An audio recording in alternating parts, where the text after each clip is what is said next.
Yeah, hello everybody. Kevin J Johnston here. This is Amazing Dating Advice, episode 7, with my co-host, the lovely and amazing Melanie Switzer, Alberta's best country singer. Melanie, welcome back. Always a pleasure to see you. Oh, All funny. right, so we got to cover something quickly here. Everyone remembers this idiot, right? Dylan Mulvaney, a failed Mm-hmm. actor who figured Mm-hmm. that he, not she, he could become popular by pretending to be a she, um, puts on the Ritz, is pretty good at doing the whole, the feminine acting Mm-hmm. nonsense, but has really insulted women huge and destroyed the brand at Bud Light there by um, swimming around in a bathtub full of bubbles and cracking a beer, a Bud beer with his face on it, dressed like a chick. And some left-wing nut chick thought that was going to be a really good way to communicate with hyper-masculine men, rednecks in central and south central United States of America. Well, it bombed, and the company's short $5 billion. They're actually looking to sell off all the assets. So Mulvaney, Dylan, the guy, says, "Oh, men suck because they won't date me." So I said, "Tell you what, I'll marry your ass." All right, there you go. That's what I said. I'll marry you. I made a public announcement on this, and I'll let all my gay friends who are bigger and buffer than me with that much meat do the consummation for me. Right? We'll do consummation by proxy. Right? You want to be a woman? We'll put you to work as a woman. You'll cook, Right. you'll clean, you'll vacuum, you'll everything. But I got to ask you this, Melanie. This guy has now been named Woman of the Year in some stupid woman's tabloid. But really, I mean, I think that's freaking insulting. I got to get your take on this. Go ahead. It is 100% insulting to all biological women out there. Be yourself. That's fine. Do what you want to do, and excel at it, whatever that is. And he's remarkable at eyeliner, so I got to give him some props for his makeup abilities and whatnot. Yeah. Live your life like that if that's what pleases you. But for crying out loud, Woman of the Year, can we just leave that category to biological women? It blows my mind how Mhm. many women are applauding this. I mean, if you remember last year, or was it maybe earlier this year, this morbidly obese, fat loser guy, who's, I think, a combination of Chinese and Inuit combination, says that he is a woman, and this fat pig wins the Miss America pageant, or at least the qualifier for Miss America, and all the girls, the real biological girls and women on the stage, are going, "Oh, wow, this is great!" What?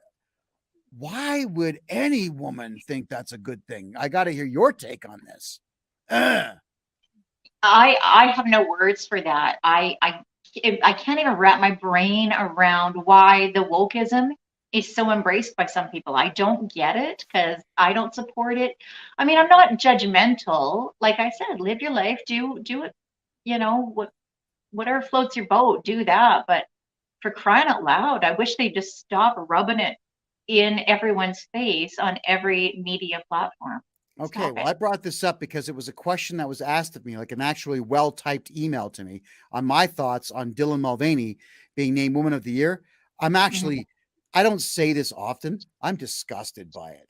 And I need all you left-wing women out there to understand that, the ladies that came before you fought long and hard, double entendre, to make sure you have the rights to not be infiltrated by men if you don't want to be. And here you are welcoming losers into every facet of your lives and taking everything away from you.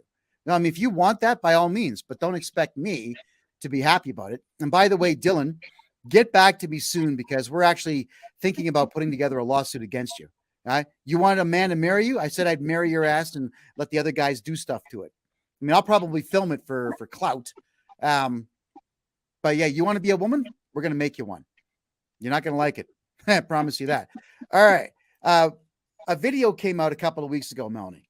It's this overweight black chick who's sitting in a guy's car, and she's like,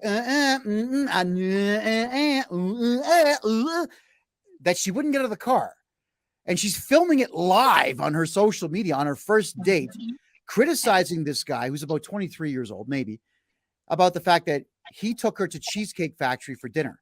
Like, I ain't getting out of this car. No way, no man's taking me to Cheesecake Factory. She wouldn't get out of the car. It's not your car. She would not get out of the car. So shortly thereafter, yes, a lot of people were hypercritical of her, but then millions of women came out in support of it.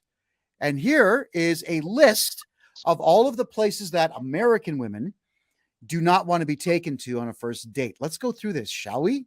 You're not going to like this, ladies and gentlemen. Cheesecake Factory, Applebee's, Chili's, Chipotle, Olive Garden, the movies, your house. That one I kind of agree with. Okay, unless you've got a hot tub and a pool. Any fast food chain. Okay, I agree with that one. Buffalo Wild Wings, Wingstop, Red Lobster. Are you kidding? That place ain't cheap. A buffet. Those aren't cheap.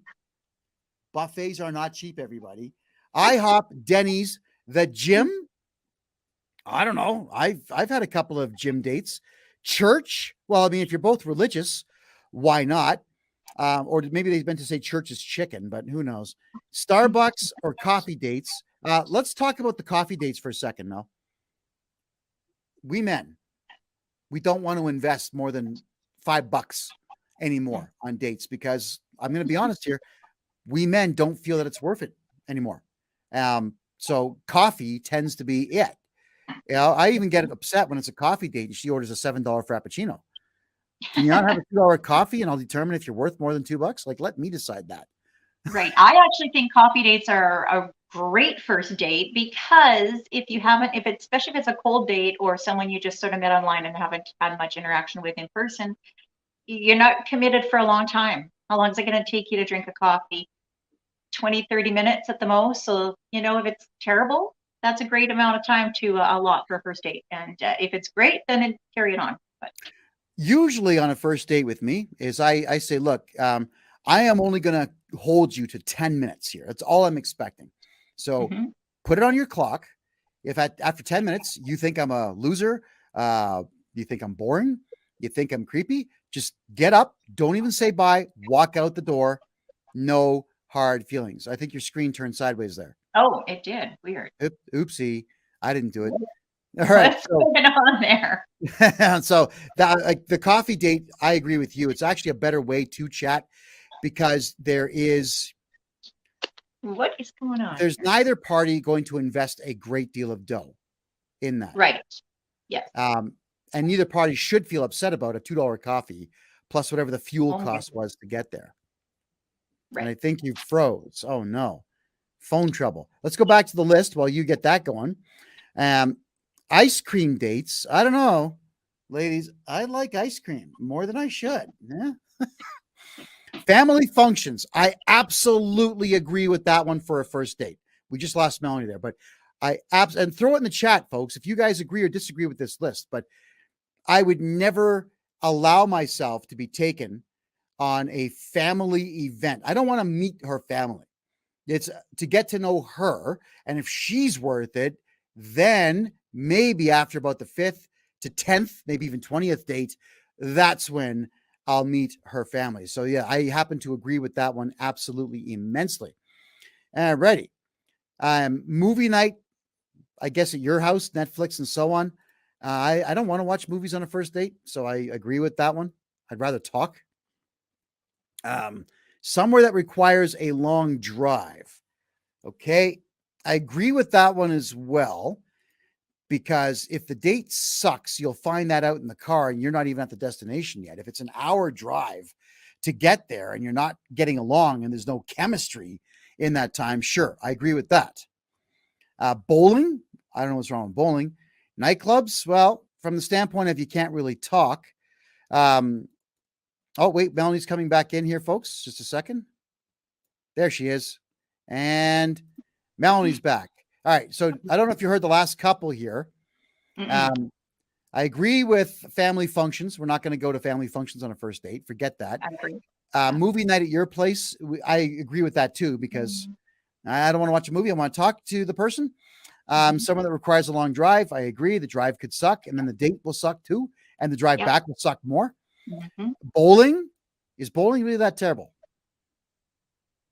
I think it's all right. Modern women, I guess, maybe don't like it.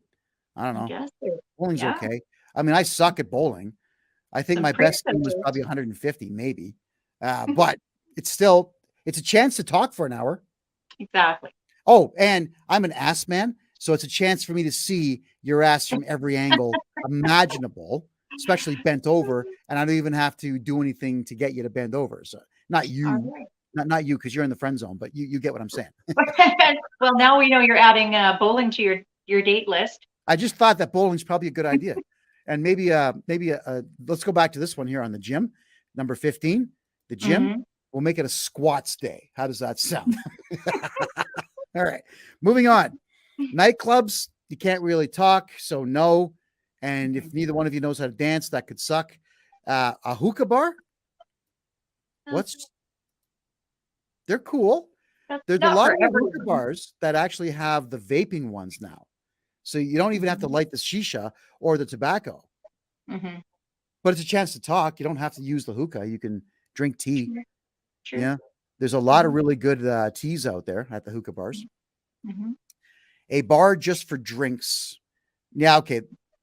Why not? But at the same time, I think coffee would be cheaper. Then, the Waffle House. I don't know. You ever been there? No. They have good chicken and waffles. Okay. They do. And finally, a sport event. A sporting event's about 3 to 3.5 hour commitment, plus parking time, plus walking in the building, plus getting out of the building, plus back in the car. So that makes your date automatically 6 hours. Yeah. Nah, and I don't want a 6 hour date. I'm going to tell you the truth here. Bit risky for a first date. Yeah. Yeah. I agree with, but it's these ladies are being so critical out of all these restaurant choices. Yeah. And they all seem to think that they're really hot. This is a black girl thing, especially. It's like, no, I'm hot. He's going to take all of this beauty over here into that restaurant. I don't think so. I lived in Harlem. I saw this crap every single day. Black women are the ones that tend to overstate their beauty and value more than anyone else does. And I live in the States, mostly black regions, and I can tell you, they really do think they're hot. And I can tell most of you black ladies, if you're not 36, 24, 36, you're not hot. All right.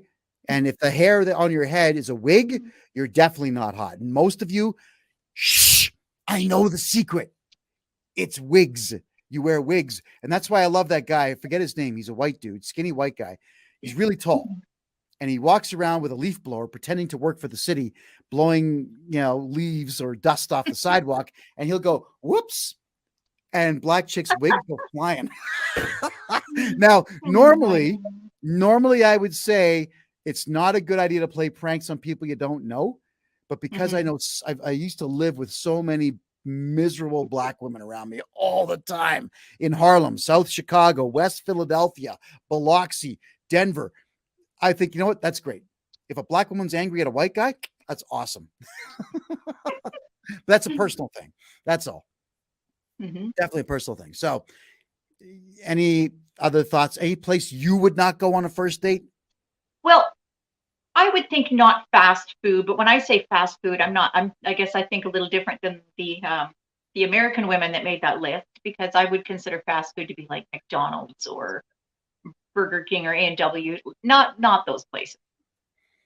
Yeah, I would say not those places, and definitely not my house or their house on a first date. Yeah, I wouldn't even dream of it, actually. That is, my house, your house, her house, whatever house. I would say no to that, and I would absolutely say no to the family function.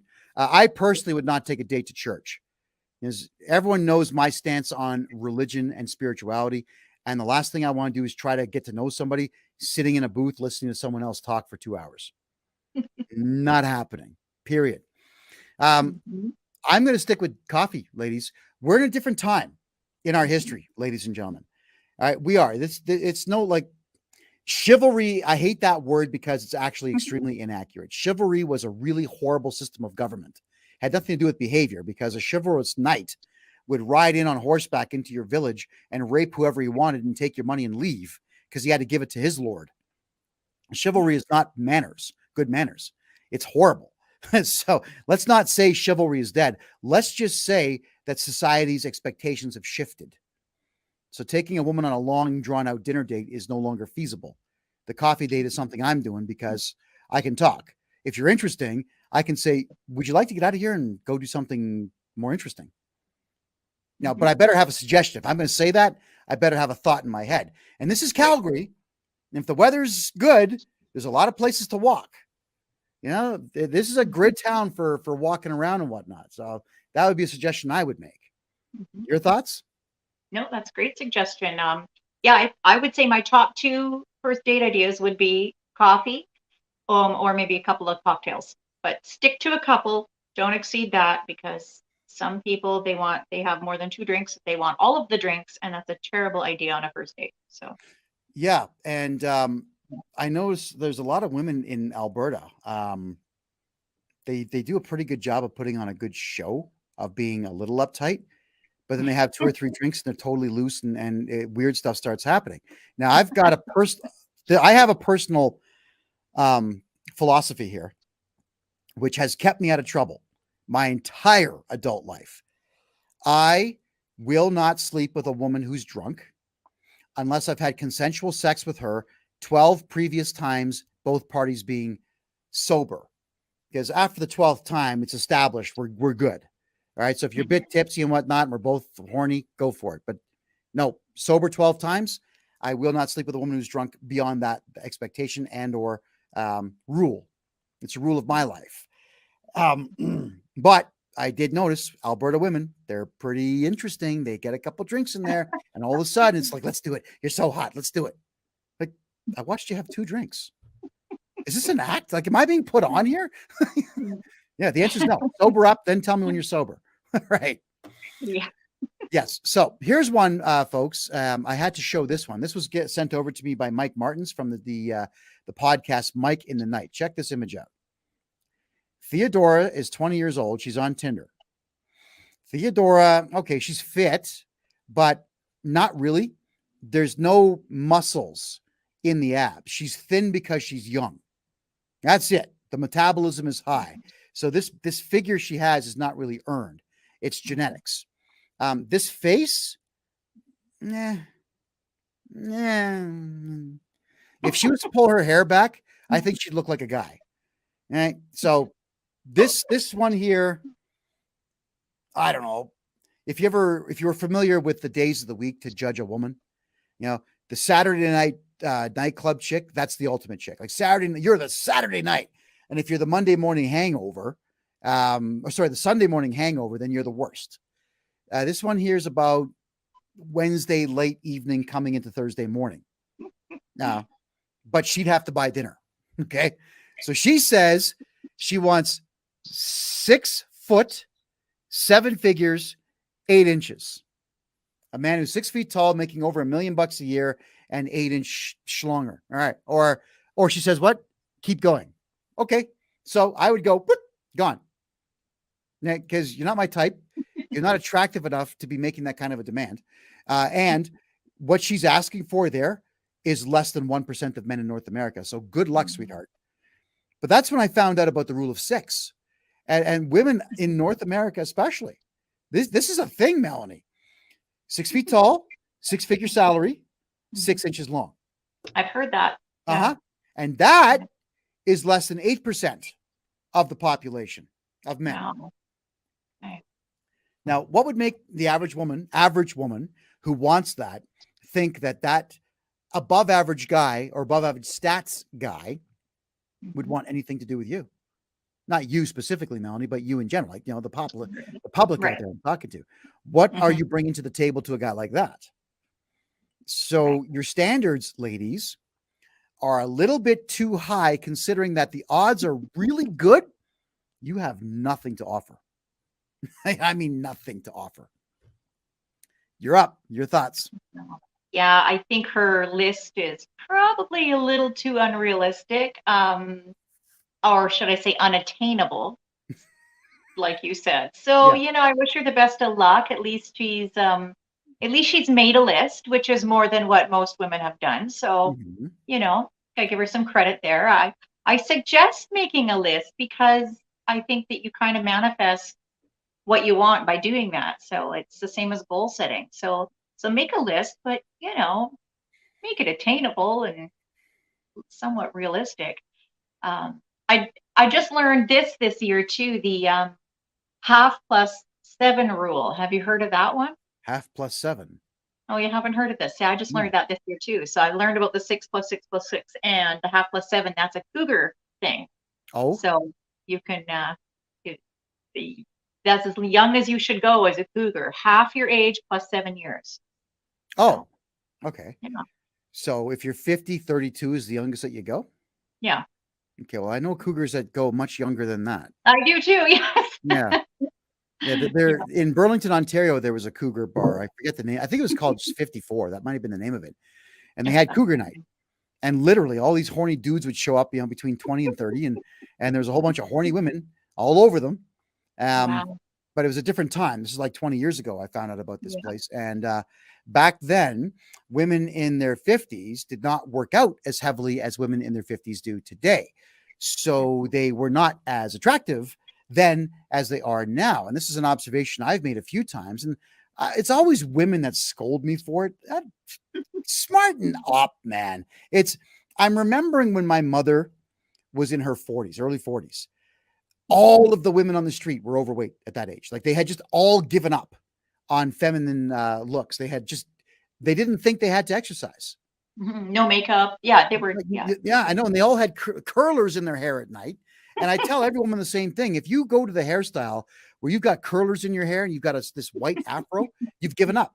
That's it. Like you may as well just pack it in. Because that is not a hairstyle. That's laziness.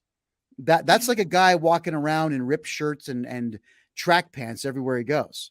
Yeah. You go to a job interview like that, unshaven, you're not getting the job. Yeah. Now, but women in their 40s now, at least here in Alberta, really take care of themselves. So the women who are 40 now are gorgeous. The women who are 40 then weren't. And it was a no wonder that a lot of times my uncles would sleep in separate rooms from their wives because their wives were just not in any way attractive at all. And I get crapped on for this all the time. Kevin, as a man, you got to give women a break. You can't judge women because it's harder for women to lose weight. Blah, blah, blah. I say, yeah. And it's harder for a man these days to make 6 figures. And it's really difficult for a guy who's 5'6" to grow to 6 feet. And it's really difficult to a guy who's got, like a full solid inch here to grow to 8 inches for you. So let's be a bit realistic here. The double standard is not something that I'm going to let you get away with. So I will say my piece, whether you like it or not. And if you don't like it, well, change the channel. Bother somebody else. So we now then we'll talk a bit about this valuation of women. This comes up in my feeds all the time. Is really, young girls under 30 are still making demands that men make 6 figures, 500 grand a year, 800 grand a year. The engagement ring has to be 200,000, 400,000, and so on. The only ones who have realistic numbers are the ones in their mid 30s who realize, biological clock really ticking. I'll take a $500 ring and a guy with a $40,000 per year salary. They start to realize once they get past the precipice of 30. Now I got to get your take on this. Like what's going on here? Yeah, I see it too. Firsthand, there are some women, I think they just really have this fairy tale concept of this leisurely lifestyle where, what did they call them back in the day? Yuppies? When you basically had staff, you just live in the good life. I think they called them yuppies. Yuppies. They would have the big poofy hair for the guys. The turquoise shirt, the white jacket. Yeah. The Porsche.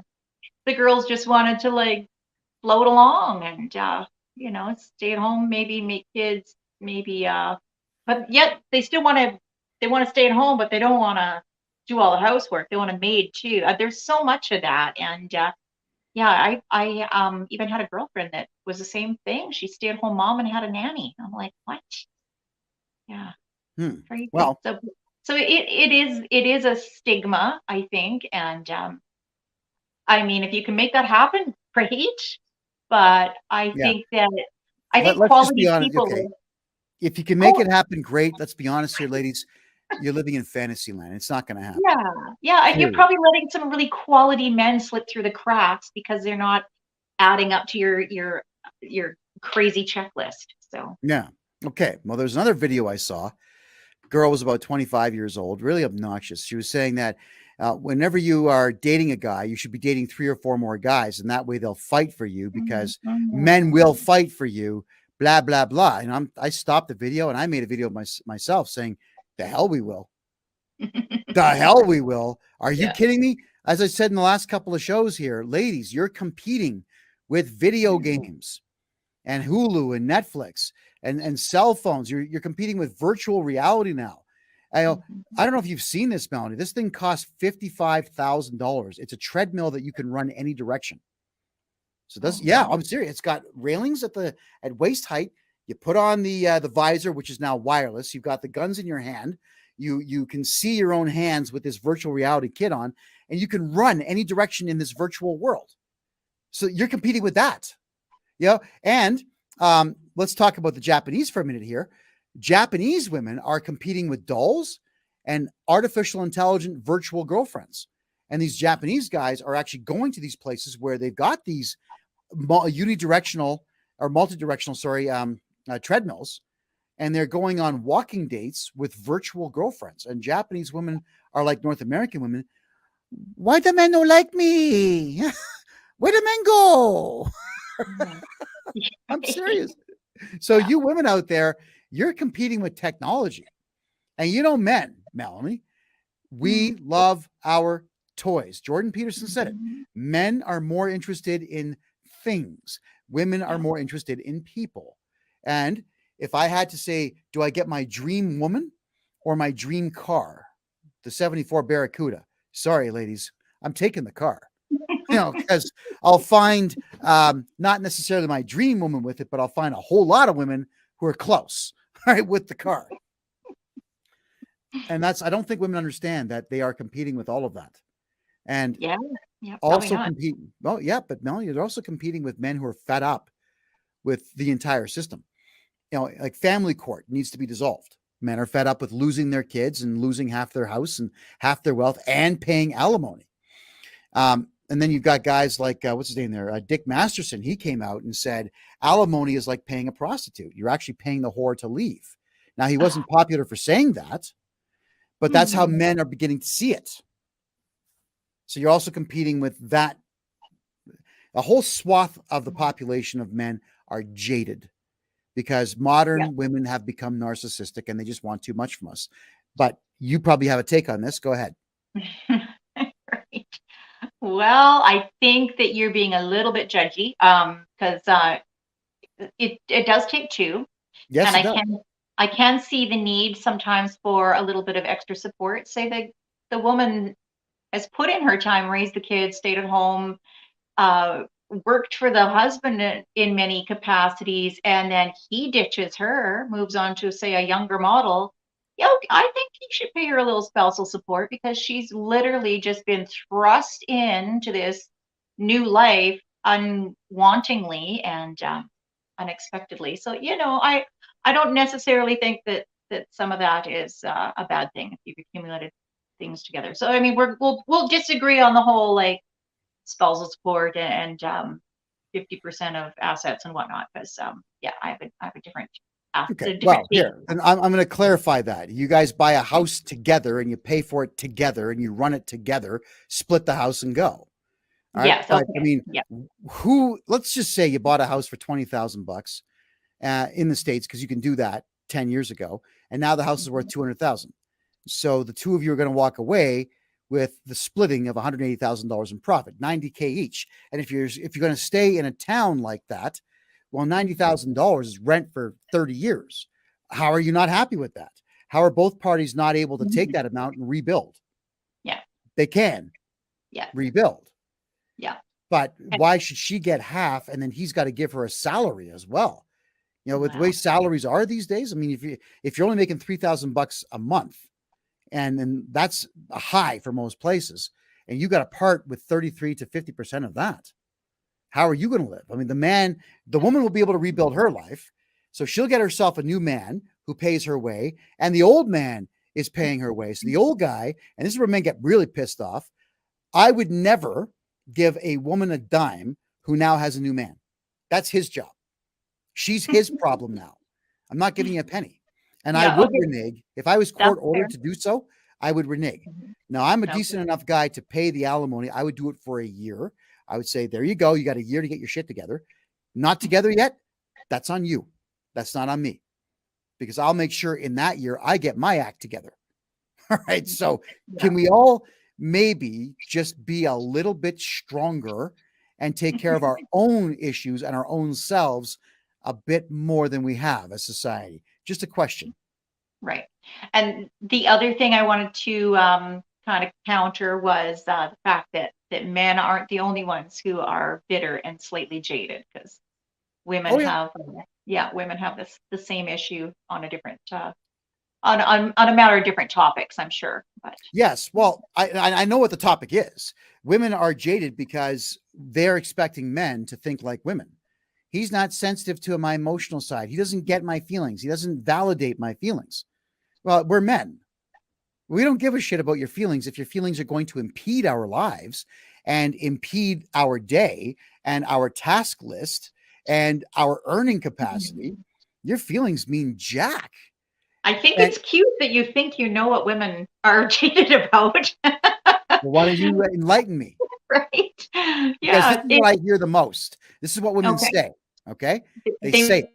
Go ahead. women. Okay. What women typically want is for men to not quit being sensitive to their emotional needs, or um, the little things that a lot of men do this at the beginning. Men court women at the beginning, and eventually they just stop. They get lazy, and that's an issue.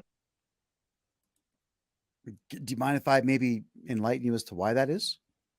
I'm sure you're going to. Yes. Of course I will. Yeah, no, it's my show. Okay. So, all right.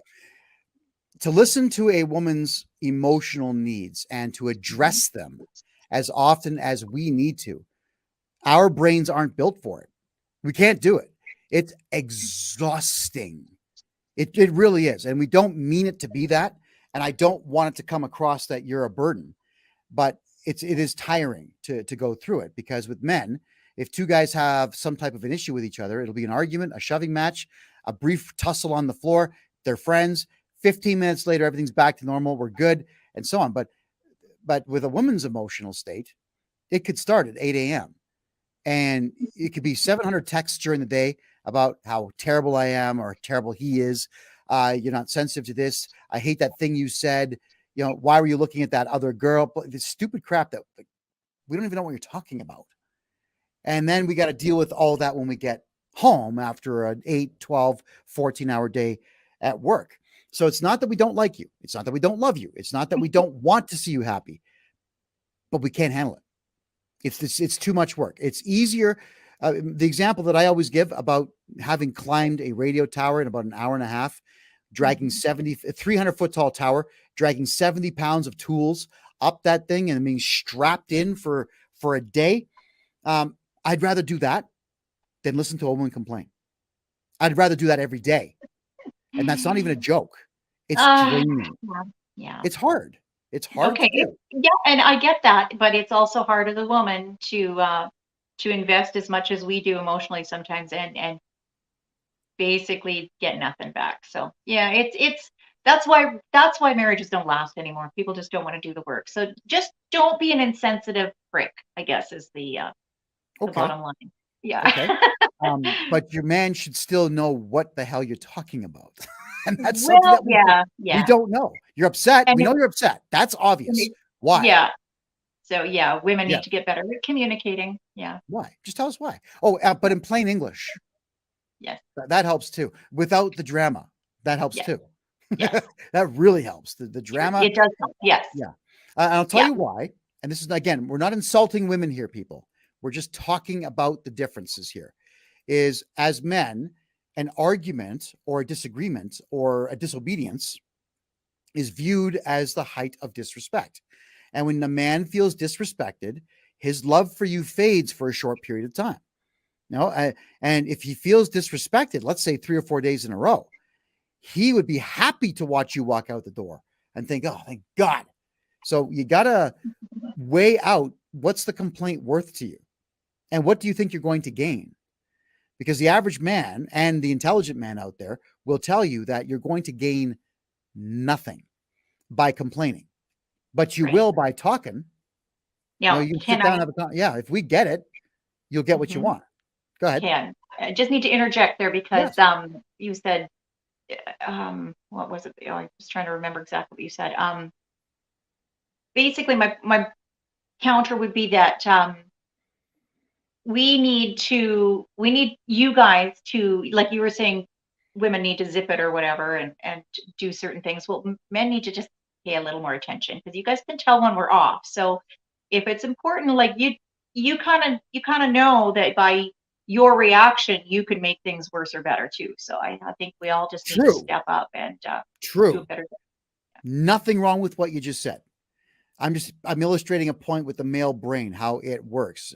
Guy says, I can see something's wrong. What's wrong? Want to talk about it? Nothing. Oh, okay. Well, nothing's wrong. Good. Video games. Right? Like steak. Oh, there's ice cream. Yeah. If you say there's nothing wrong, then there's nothing wrong. That's the male brain. If there's something wrong, but if she says this, and this, then you don't like that either, right? Yeah, but if it's in plain English, but if it's in English or whatever language the household speaks, you'll have the guy's attention. I will sit and listen to anything you want to say, unless it's presented like this. You have no idea when the day was, and my mother gone. What? Really? I'm out of here. What the freaking hell is that? And any man is going to leave the room and think, oh, geez, I got to climb that 300-foot tower. I can't do this. Right? So, and I'm not insulting you ladies out there. I'm just telling you, it's dating advice. It's relationship advice. The advice is you can't talk to men like that. Don't do it because you're going to lose him for that specific amount of time. And Melanie, you may actually have a very valid point to bring up during that emotional outburst, but the emotional outburst should be reserved for your female friends. And then when they listen to it and you've all had a good cry together, then bring the information to your man because he'll listen. Just a suggestion. You feel free to tell me to go F myself at your leisure. No, I can actually see where that's beneficial because women often react impulsively on emotions. And so, maybe we should take that to the girls first and get that out of our system. And then we could come back and talk about it more calmly. That's actually not a bad idea. Yes. Oh, and as for the men out there, I got to scold you now because in some cases, when your woman has a couple of friends, listen, guys, they're going to be talking about how small your dick is. That's just going to happen. And you probably come too fast. That's going to happen. And you're probably not sensitive and you're a maniac and so on. When your woman gets together with her female friends, that's what they do.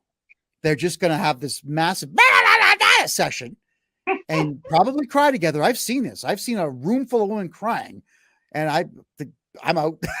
Nope. But she comes back happier and probably forgot everything she said.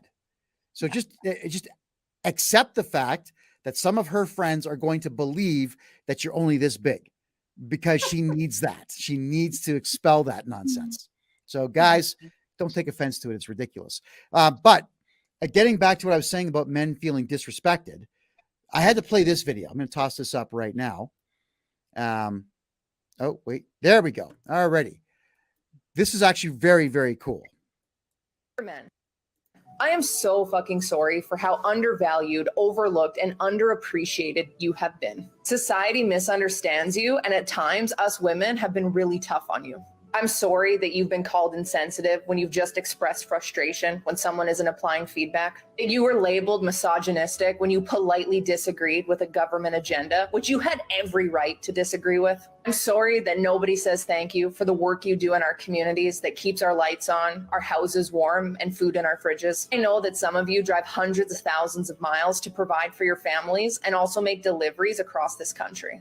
And instead of appreciating you, short-sighted reporters plaster headlines all over the news that paint you and your gender as the modern-day villain of society. At the most basic level, I'm sorry that it took this long for you to even hear this from someone. We act as if your stoicism removes you from feeling anything other than turned on or pissed off, which everyone seems to love using against you anyways, only to feed the further disconnection and divide. When the reality is that we bleed the same blood and we cry the same tears. So yeah, I love you. There we go. Now, how many men out there have ever been spoken to like that?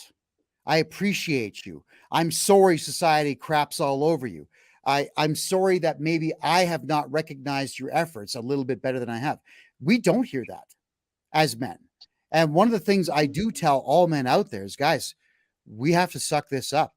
Right? Society does not give a crap about men at all unless we can prove that we're worth it. So put the tears aside, go to the gym, run, learn some stuff. Be proud, be bold, stand up for yourself, and don't put up with anyone's crap, including your own woman's crap, because we're going to get crapped on by everyone. I want to get your thoughts on that video, though. Go ahead. Yeah, I think that's great. I think that's something that women should be doing for their men is letting him know his accolades, and even something as simple as saying, you know, you probably don't hear this enough, but I respect you and appreciate you, something like that. But I think on the flip side of that, women need to hear a little more too. So I think we both need to step it up. Both men and women need to step it up. And it's the whole fill your bucket thing, right? So if you haven't said something kind to your partner that day, then smarten up. Okay, so I'll throw this at you. Now we're men. This is men telling women the reality of life. If your man is walking up to you when you're doing something like dishes or whatnot, and he starts dry humping you, or he grabs 2 handfuls of ass, you know what that means?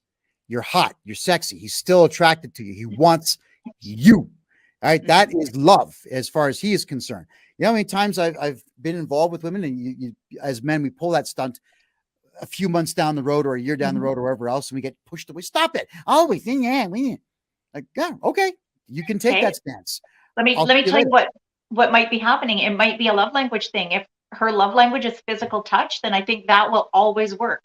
But if her love language is words of affirmation or gifts or acts of service, then grabbing her butt's not really going to resonate with her the same way. If she's doing dishes and you say, you know what, go have a coffee, I'll take over, and her love language is acts of service, that's going to say I love you more than a butt grab. So I have never once, I'm 52 now, I've never once had a woman be mature enough to say, this is my love language, I like this, do this.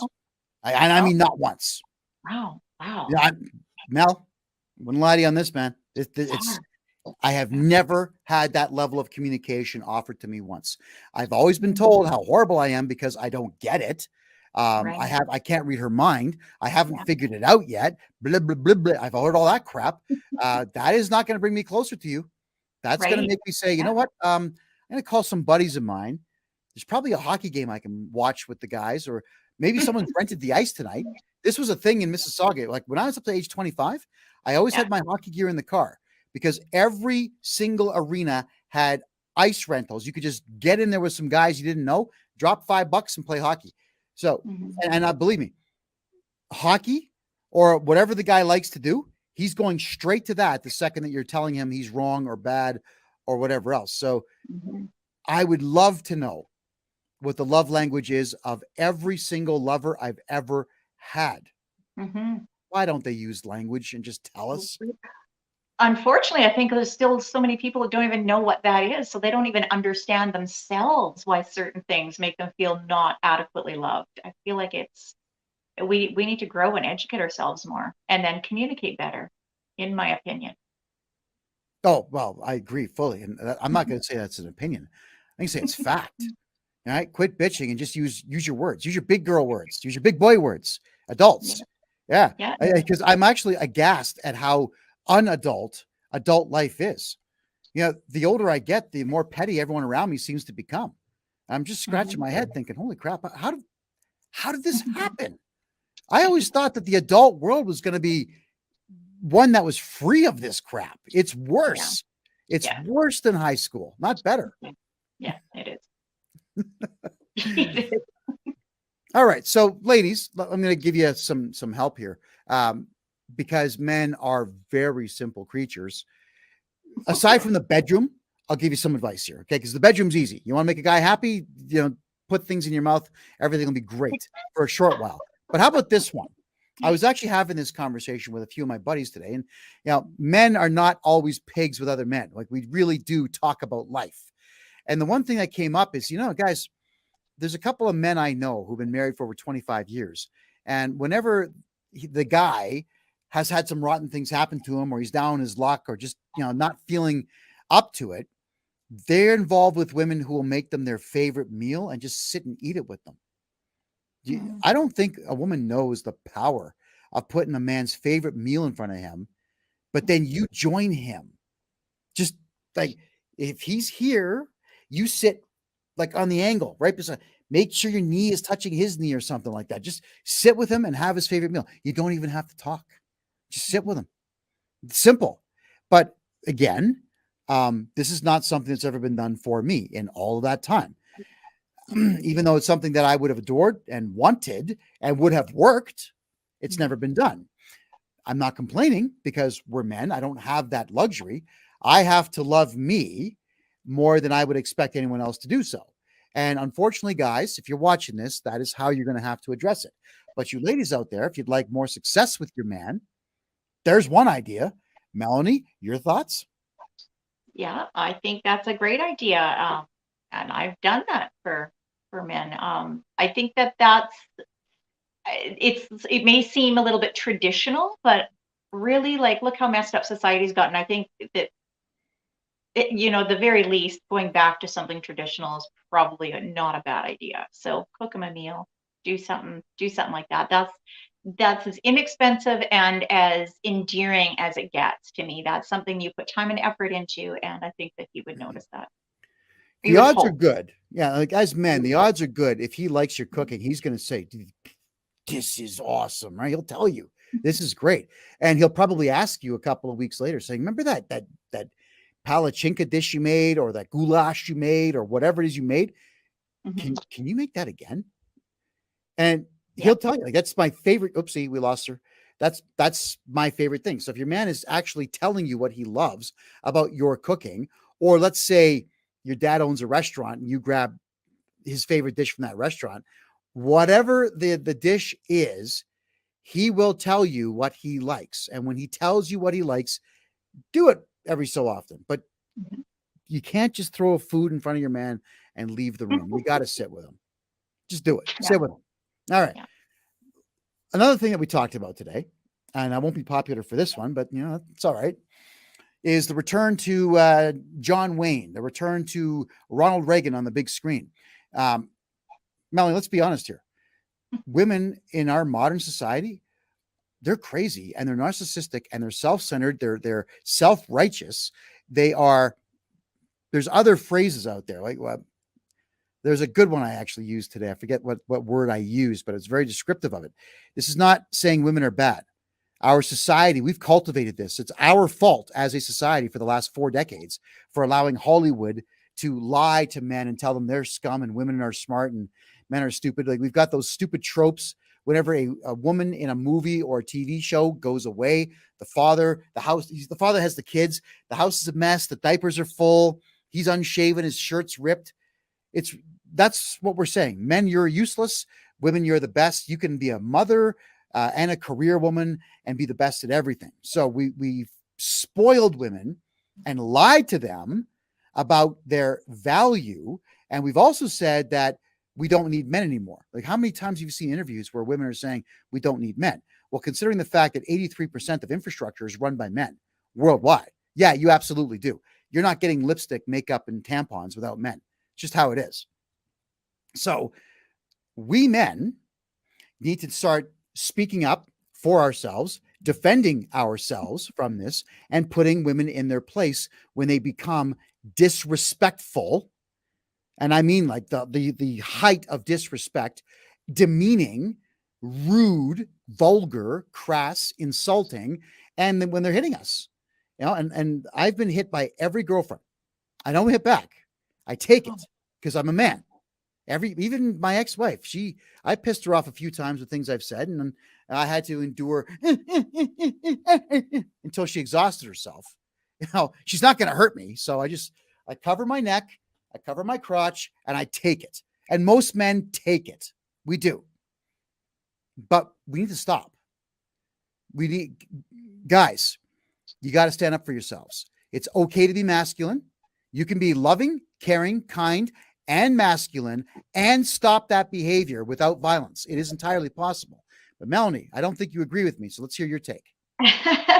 Well, I know there are some women out there who are narcissistic, as you described. Some of them are demanding, narcissistic, unreasonable, but not all, because I also know some women who are wonderful and who they've had their own shitty hand dealt to them in relationships with men that just won't try, or men that are narcissistic. So I think when you say that, you should probably say a certain percentage of women. I would never say all. So my statement is not a blanket statement. I'm going to say that on the average now, especially with the two generations behind you and I, narcissism is encouraged. Vile behavior is encouraged. Emasculation of men is encouraged. We I would agree. And men need to watch John Wayne movies and watch Ronald Reagan movies from the 40s and 50s and get a sense of how it is that these guys, without violence, would deal with women who were disrespectful. Clever language, standing your ground. Sometimes you're standing your ground and not saying a word and turning around and walking away, not engaging in the emotional explosion that she wants you to have. I don't know why you ladies want that. You claim you hate yelling, but you push us to yelling. I don't get it. But as men, you can't do it. Turn around, walk away. When you talk about the John Wayne days, I think there was less. I mean, obviously the feminist movement has done a lot of damage, irreversible damage to women in general. Now working on the third generation of that. And the John Wayne movies, it's remarkable because they didn't have the same issues with women, but these men were masculine and kind of like tough and tender at the same time. And that's a turn on for some of us women still, the tough and tender, the masculine thing, but still having that tender side that women like and that appeals to women. I think what I'll do is I'll translate what you just said for the guys. All right, guys. Good idea. It's okay to be in a position where you know how to fight and that you are willing to fight to protect your lady. And you're smart enough to not fight when there's nothing to gain. That is what women are looking for, is the guy who can protect them, but is not an idiot and is getting into bar fights all the time to prove he's tough, because that's not tough. That's actually a very weak guy mentally. But that same strong guy, what Melanie's saying, it's okay to be tender. You see your woman, you give her a rose, you give her a hug, you kiss her, you tell her how beautiful she is. If you have to, you pick her up and walk her over to the threshold. Whatever you need to do, right? Be tender with your woman. Be an animal with the outside world. Nothing wrong with that. One of the pieces of advice that I gave to a friend of mine, this is about 10 years ago. His wife was just ripping him all of the time. And it was beginning to affect his relationship with himself, his parents. They were getting up in age, and even his daughter. She was 7. I said, all right, dude, listen up, man. I mean, if you want, I can tell your wife what I think of her. I'll probably have her in tears with what I'm going to say because I'm really good with language. Or I can just tell you what you should do. And he said, I'll be here. Surprise your daughter. You got to pick a goal. Find something that you know that she wants. You make it a goal and you attack it. You beat the living shit out of that goal until it's done, and until somebody else that's not you acknowledges that goal is complete and it's very good. So he scratched his head for a bit and he says, hey, can you give me a hand building a treehouse for my daughter? Like, I can, but get an architect to design it. And he did. He went out, he actually paid $1,000. He got architectural drawings for it. And it was done in MicroStation software I had. So we made a couple of alterations to it. And over the course of 3 days, we built this thing in a tree. And his wife was, yap, yap, yap. You're going to kill the tree. The screws are bad for the tree. Yap, yap, yap, yap, yap. Why are you doing this? You're making noise. I want to have a quiet afternoon with a Long Island iced tea. That's what she was like. I told him, ignore her. Keep the tools running. Keep hammering. Smile. Laugh at nothing. Pretend I just said something funny. And I'll pretend you said something funny. Let her know that her bullshit isn't welcome at all. And we got the thing done. And then she came. Oh God, this is great. She came over to me because we're almost done this project. And she starts going, well, hey, Kevin, what do you think? I mean, David here, he's not listening to me. I told him he's going to kill the tree. Yeah. Well, after I listened to her for about 4 minutes, maybe 5 minutes, would you like to know what my reply was? With a smile. That's all I did. I burped, I smiled, and I walked away. And then I said to him, dude, I think we kicked ass with this project, but it's not our house. You got to get your daughter out here now, right? So he brings her out and she just goes storming over to it. Boom, the eyes lit up. She's like almost crying. She's so happy. Up the ladder. Daddy, come up, come up. And I said to him, dude, you did good. Right? Like, look at her. Look how happy she is. Get up that ladder. I'm leaving. This is your time. And I'm his wingman. So, I mean, these are the things that I said to him. And I had like 1,000 phone calls from the guy over the course of the year. Like, dude, how did you know? How did you know about this goal? My daughter loves it. My wife's not on my case anymore because my daughter's always talking positively. There you go. You found a goal. You attacked it. You beat it into submission. And that's what you have to do as men. And his wife was a horrible person. And I'll say that, she knows who she is. But eventually, because the daughter was so happy with the goal that he attained, his wife had no choice but to become more decent and put up with the fact that she actually had a good man. Now, I still don't like her. But the way she talked to him was really gross. But that's what I'm saying, guys. Find goals, attack them, beat them into submission, period. Gain the approval of those who actually matter to you. If you're involved with a woman and her opinion doesn't matter, well, maybe your kids do. Deal with them. I got to get your take on this. Go ahead.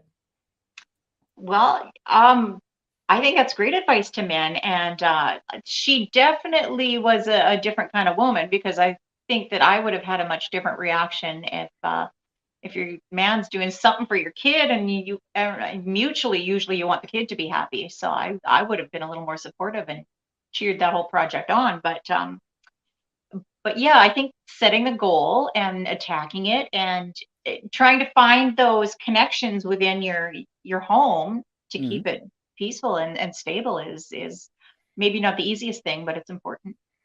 Yeah. We have a couple of gentlemen joining us here in a second. Looks like we got some questions coming up shortly. But gentlemen, if you could just sit tight for a few minutes here, there's a couple more things I've got to get through. And then I'm pretty sure you're going to have questions about what we're covering here. I got to tell this story because I think every guy's got a story like this. And we talked about when your man makes a decision, you have to trust him. You got to just back off, because as men, we don't think emotionally on things. It's logical. And typically something simple like buying a couch. If you're saying you want couch, you know what the guy's done? He's got either the laser measuring device, or he's got the measuring tape. He's got everything measured out. He's writing it all down. He knows exactly what kind of couch is going to fit there. He can actually envision 25 different types of couch that'll fit that spot.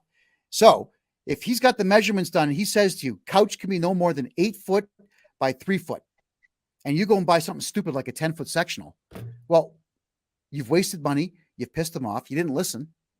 And you've insulted his integrity. You've insulted his masculinity. So here's one I got for you. Now, Melanie, I told you this story and you thought I was an asshole, and that's okay. You're allowed to. I still love you. But the last girlfriend I had, I lived with before I got married. So we're talking 23 somewhat years ago. The shower curtain, we just moved into this place and the shower curtain had mold. So I ripped it down, threw it away, cleaned the bathroom. I mean, I did it with bleach. I used to be a porter in a hospital. So cleaning is something I can do well. And I said to her, here's $30. Please go get a shower curtain, get a heavy one that the laws of physics won't move around when I'm in the shower. All right. And I explained how when you turn on hot water, the air pressure changes in the bathroom. The cold air will push towards the warm air and vice versa, and the shower curtain moves in towards the person in the tub. If it's thin and light, what does she do? She buys the thinnest piece of crap you could possibly buy. I said to her, you ignored me. This is going to come in. It's going to stick to my skin. I'm going to get pissed off. Every time I get in the shower and this happens, I'm going to hate you more and love you less. Can you please go get a proper curtain? Nope. She had to be right. And what happened?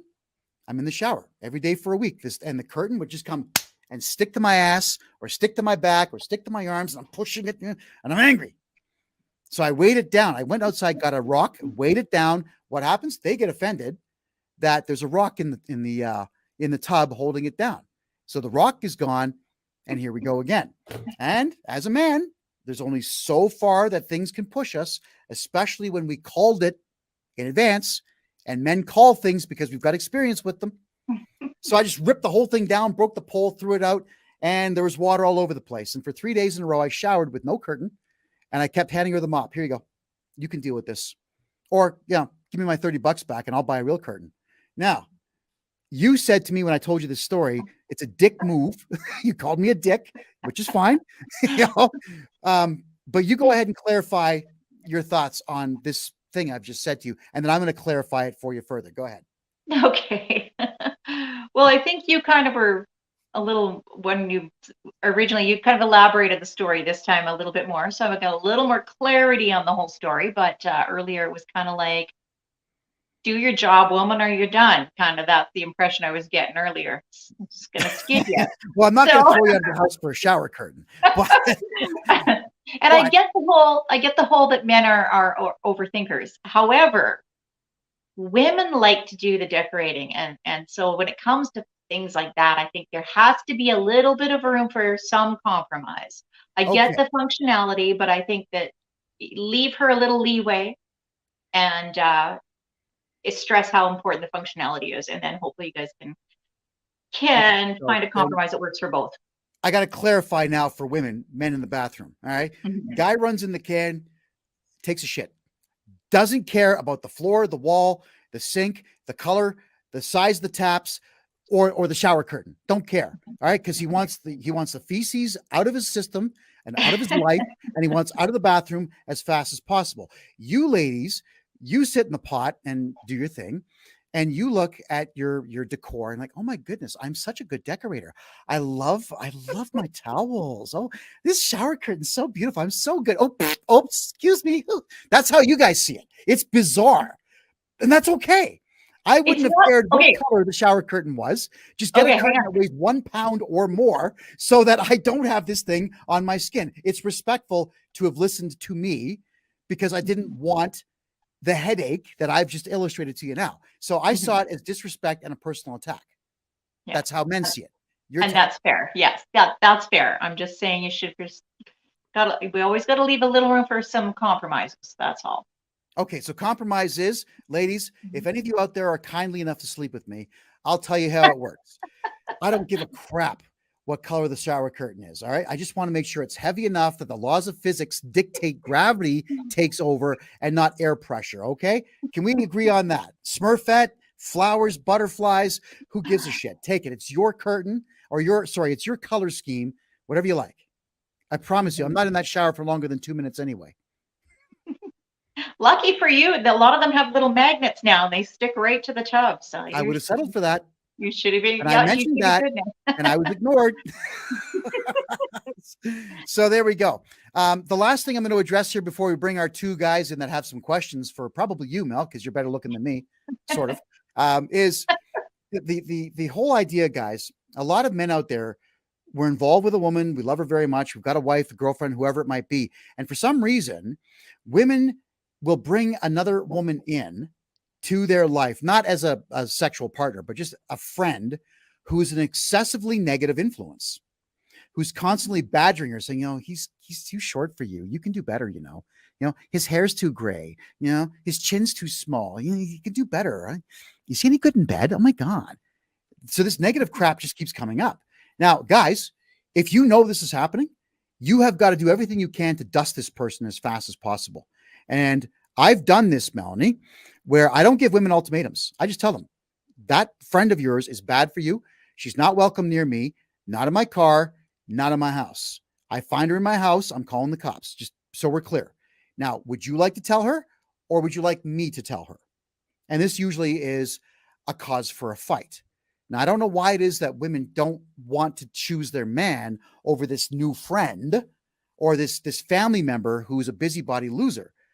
Maybe you could tell us why that is, because I've got a bit more to add.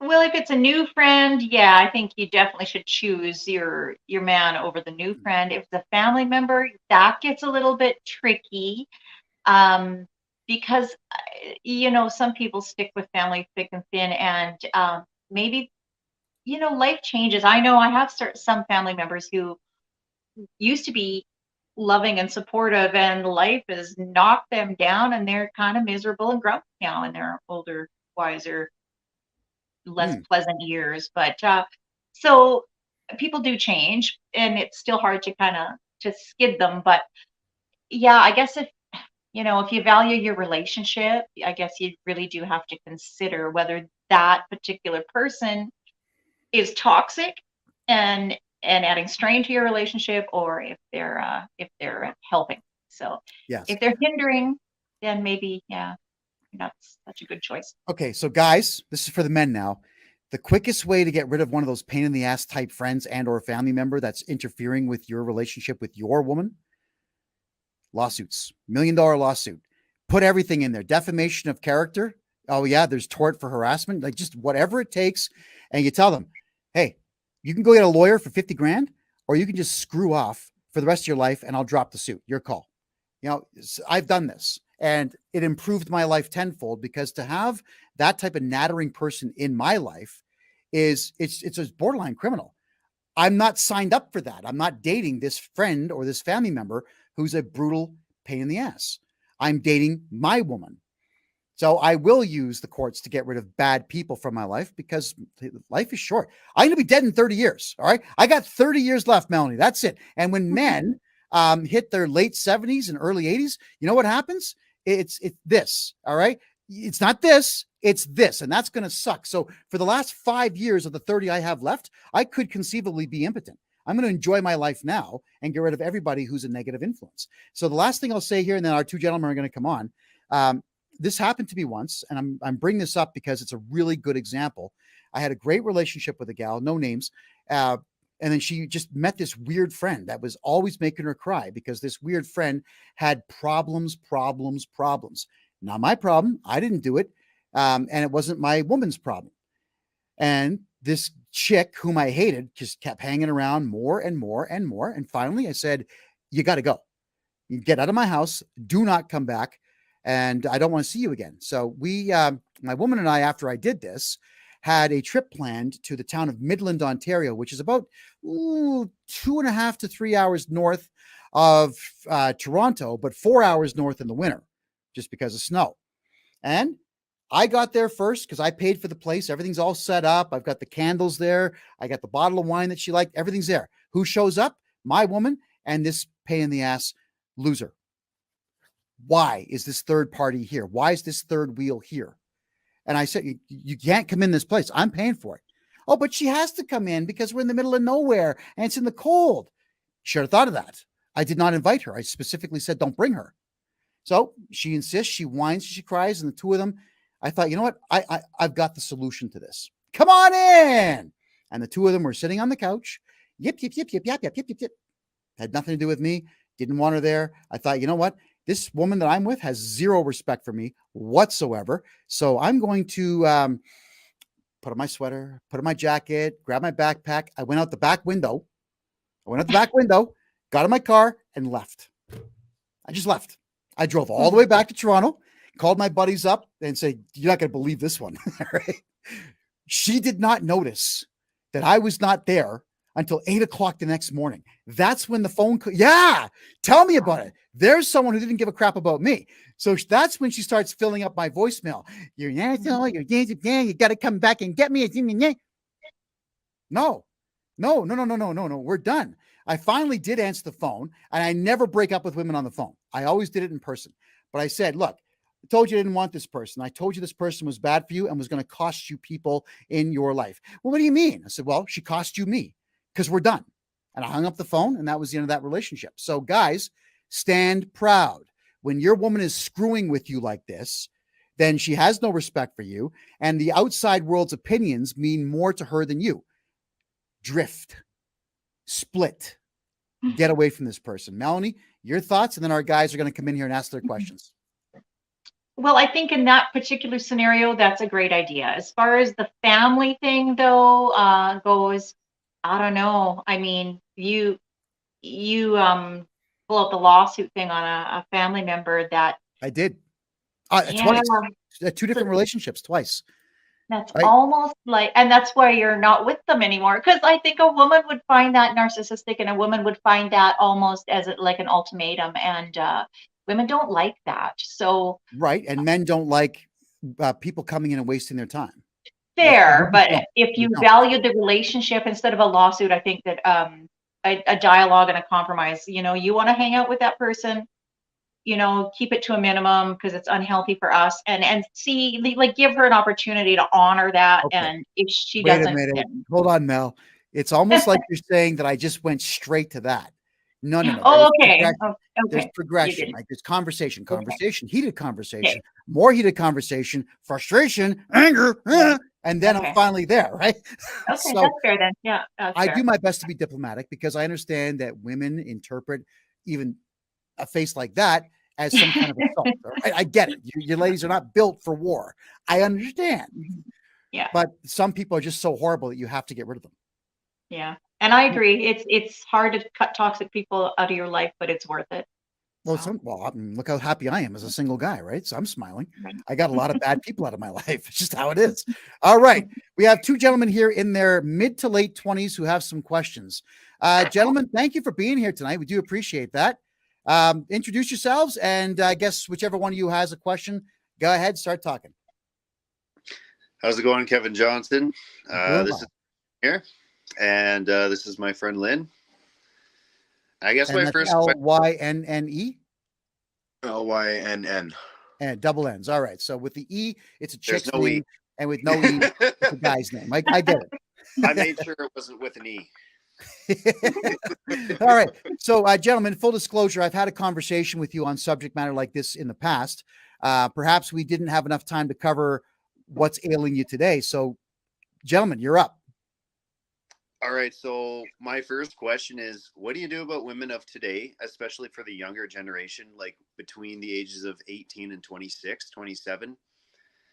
I did hear you talk about women in their 40s, and they're different. Obviously, they grew up in a different time.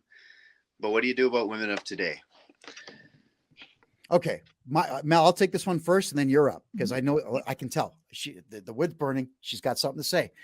The first thing is, guys, all men under 30, you've been browbeaten beyond belief by our society. Our society's beating you up. Women, not Melanie, but feminists have been telling you you're bad just because you have a penis. You're horrible. You white males especially are responsible for every war that ever happened. This is the rhetoric that we're hearing. And of course, that stuff is going to get to you guys. And unfortunately, a lot of young women under 30 are going to believe that because, well, media is powerful.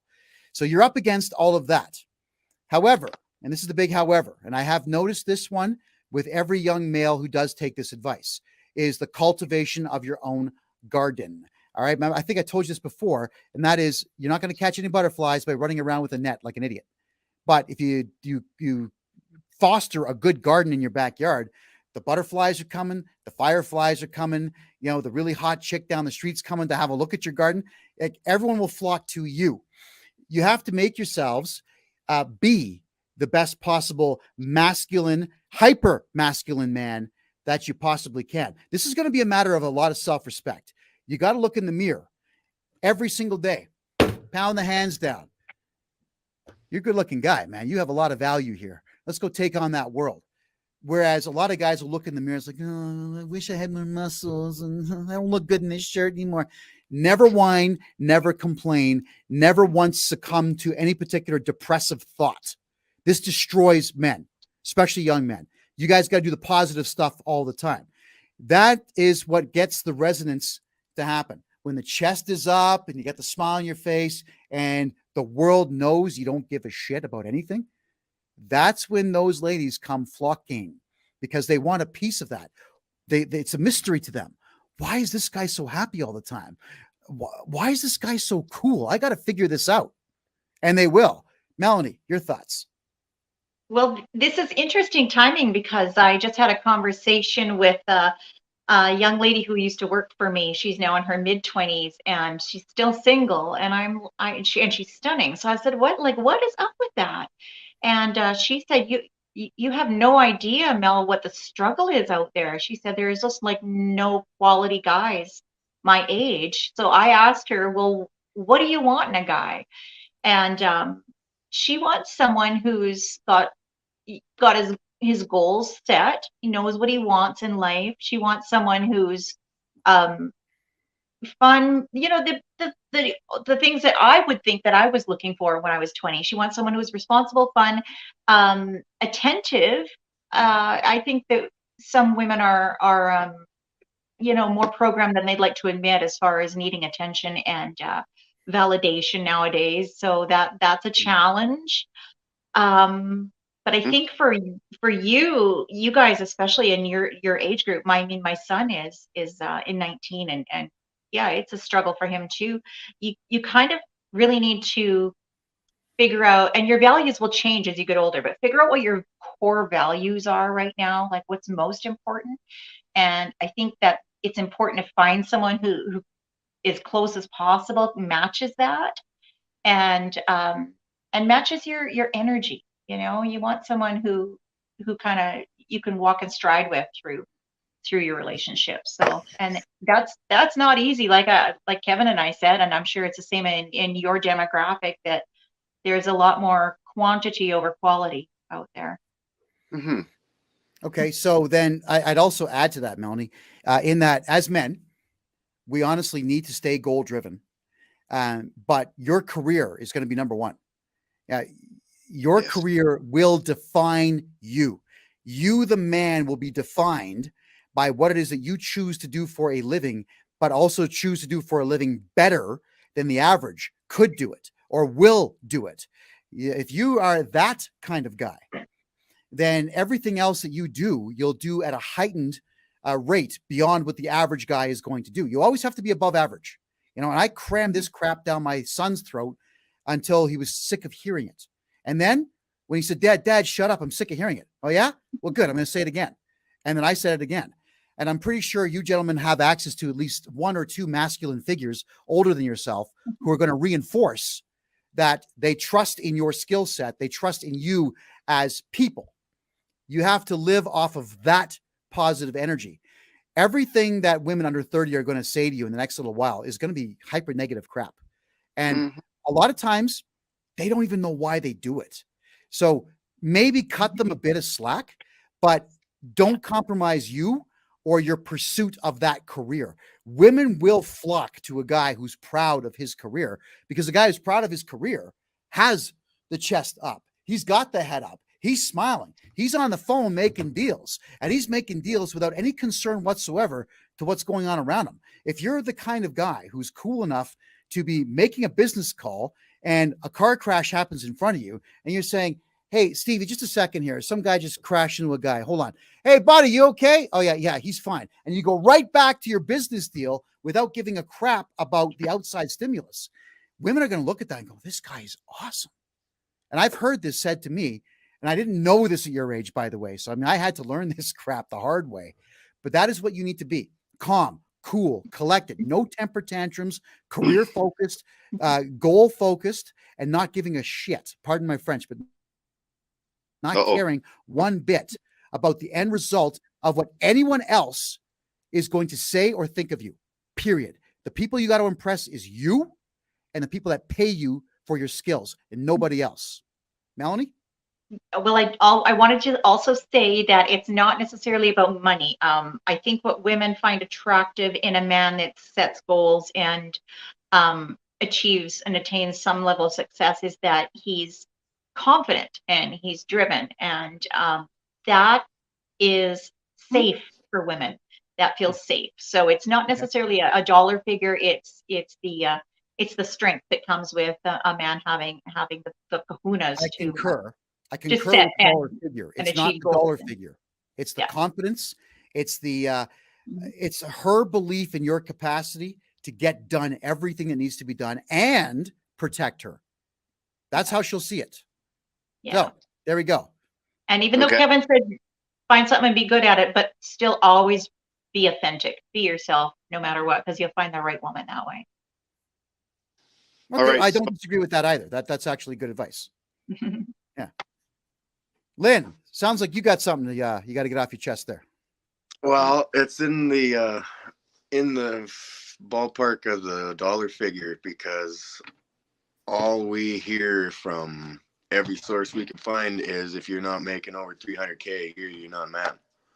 So there's already this stereotypical wall that's being built of irrational proportions.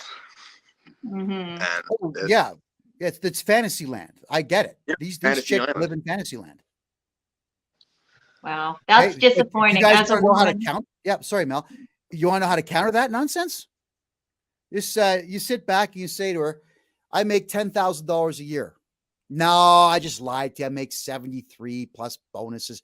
Throw a low number at her and then give her a different number.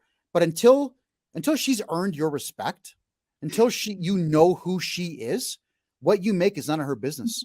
And I mean zero. Doesn't matter what you make at that point. She's got to earn something in you. If she's going to be burning up your time and taking you away from poker night with the guys or the hockey game or taking you away from the gym or taking you away from the overtime at work, she's got to be worth it.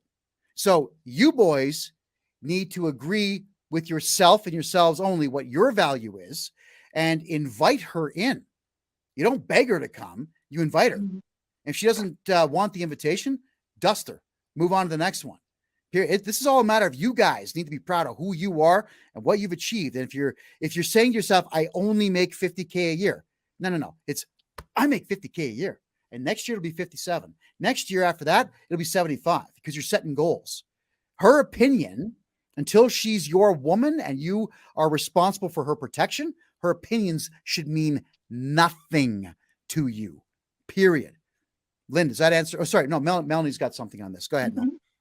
Oh, I was just going to say, I'm as a woman, I'm disappointed that to keep hearing this. I never thought, like, even my checklist when I was young, my checklist was never. I never had a monetary value attached to what my man should earn. That just blows my mind, and it's so superficial and it's so disappointing.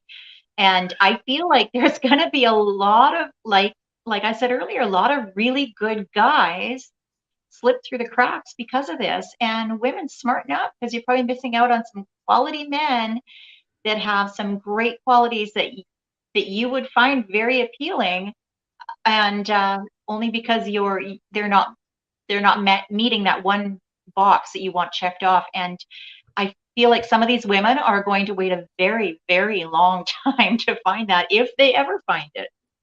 Well, I agree with that. The other thing, gentlemen, and this is where we as men, unfortunately, we kind of get the raw end, the shit end of the stick, as they call it, is that a lot of times women they're going to insult us in many different ways. You guys have to just walk away. You don't even have to say, yeah, whatever. Like, you're missing out, man.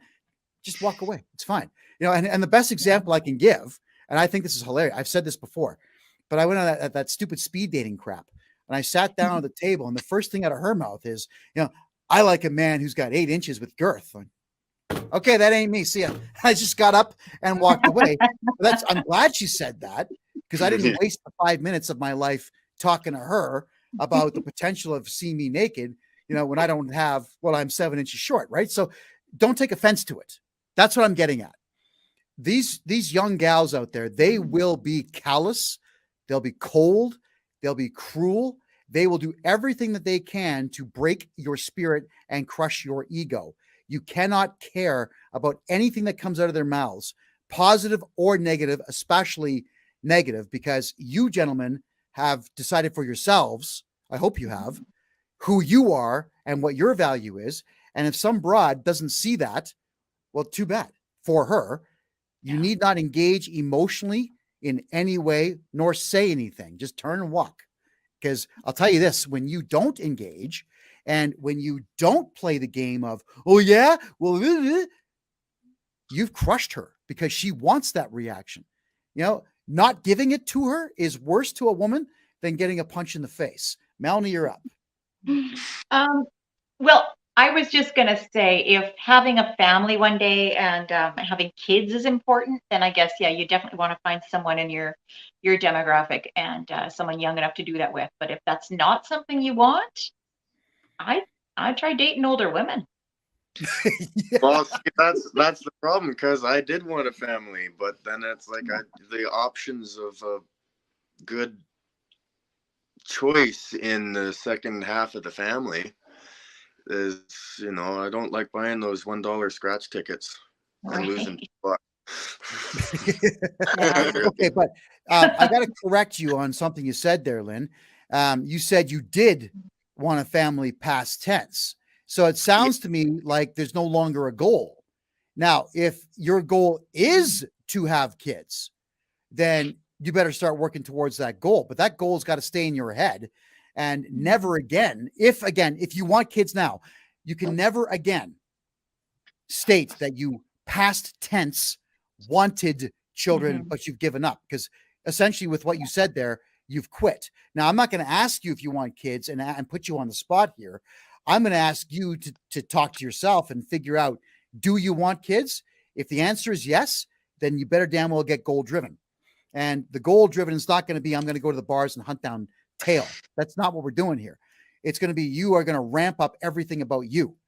You know, more hours at work, upgrade your skills, get prouder about who you are and what you do. Now, if that means going to the gym or going to the gun range or going to more seminars, whatever you need to do to improve you, they will flock to you because you've elevated yourself. Your confidence level is going to be higher.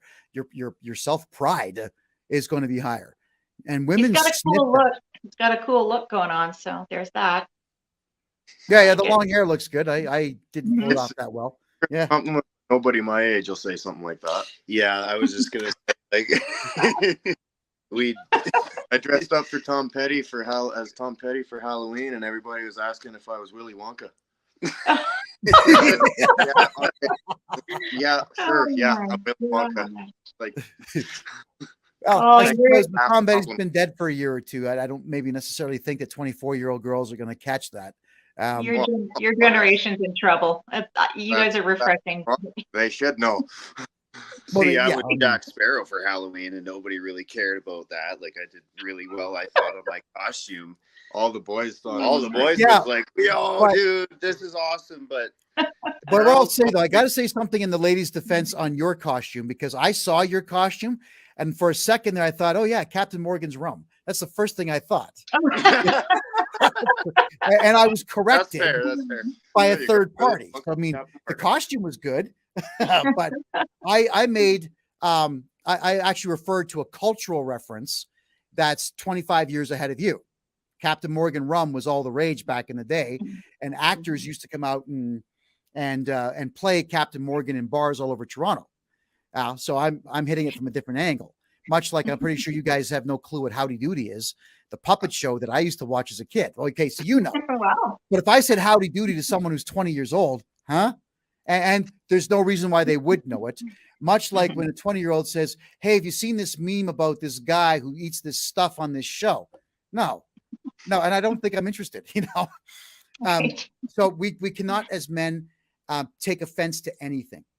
Yeah. We just cannot. You know, even if a chick wants to say crazy stuff like, "Oh man, yeah," crazy things. Whenever you break up with girls, especially in their 20s, the first thing they attack is your genitals. Yeah, the last 4 boyfriends I had before you had bigger dicks, you know.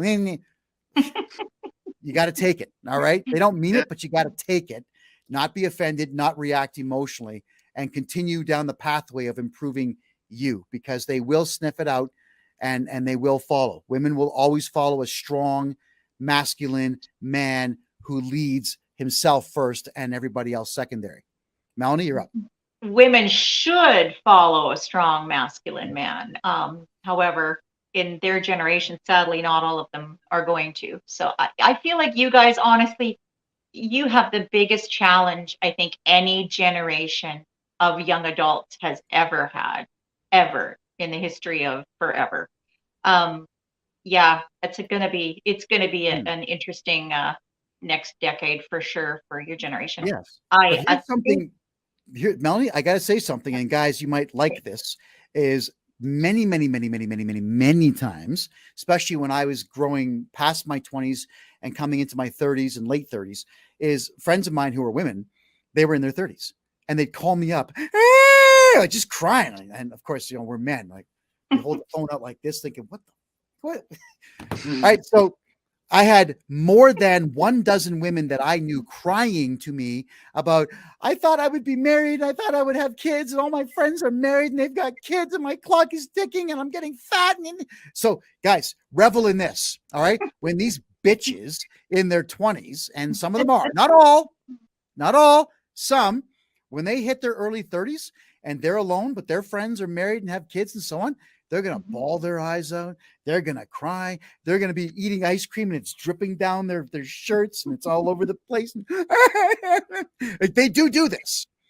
So you gentlemen here, I don't want you knowing this for revenge sake, but I want you to understand that women in their 20s right now, they're all going down a very dark pathway.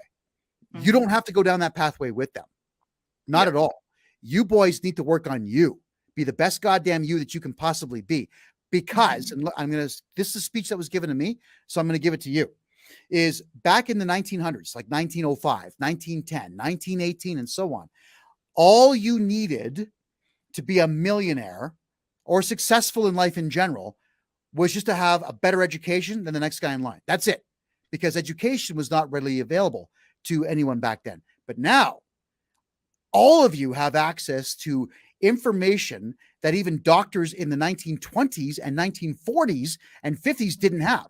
My training in first aid goes above and beyond surgeons of the 1800s.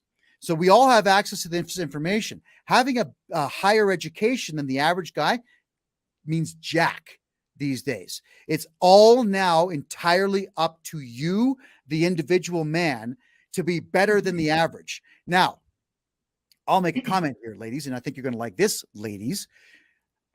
You gentlemen are up against the weakest batch of beta cuck epsilon omega losers on the fucking planet. And I hate to swear like that, but I am so disappointed in males in general. The Antifa losers, the Black Lives Matter losers, the male feminists out there, the young males that are out there telling me that I'm a bad guy because I compliment women on this show and my other show. I'm a bad guy because I say that I want a woman who's 36, 24, 36, and I don't want a woman who's obese. They're telling me I'm a bad guy. All right. That's what you're up against.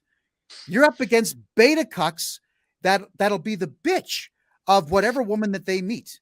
Like they'll marry the first woman that sleeps with them and they'll be miserable forever. They'll achieve nothing in this lifetime.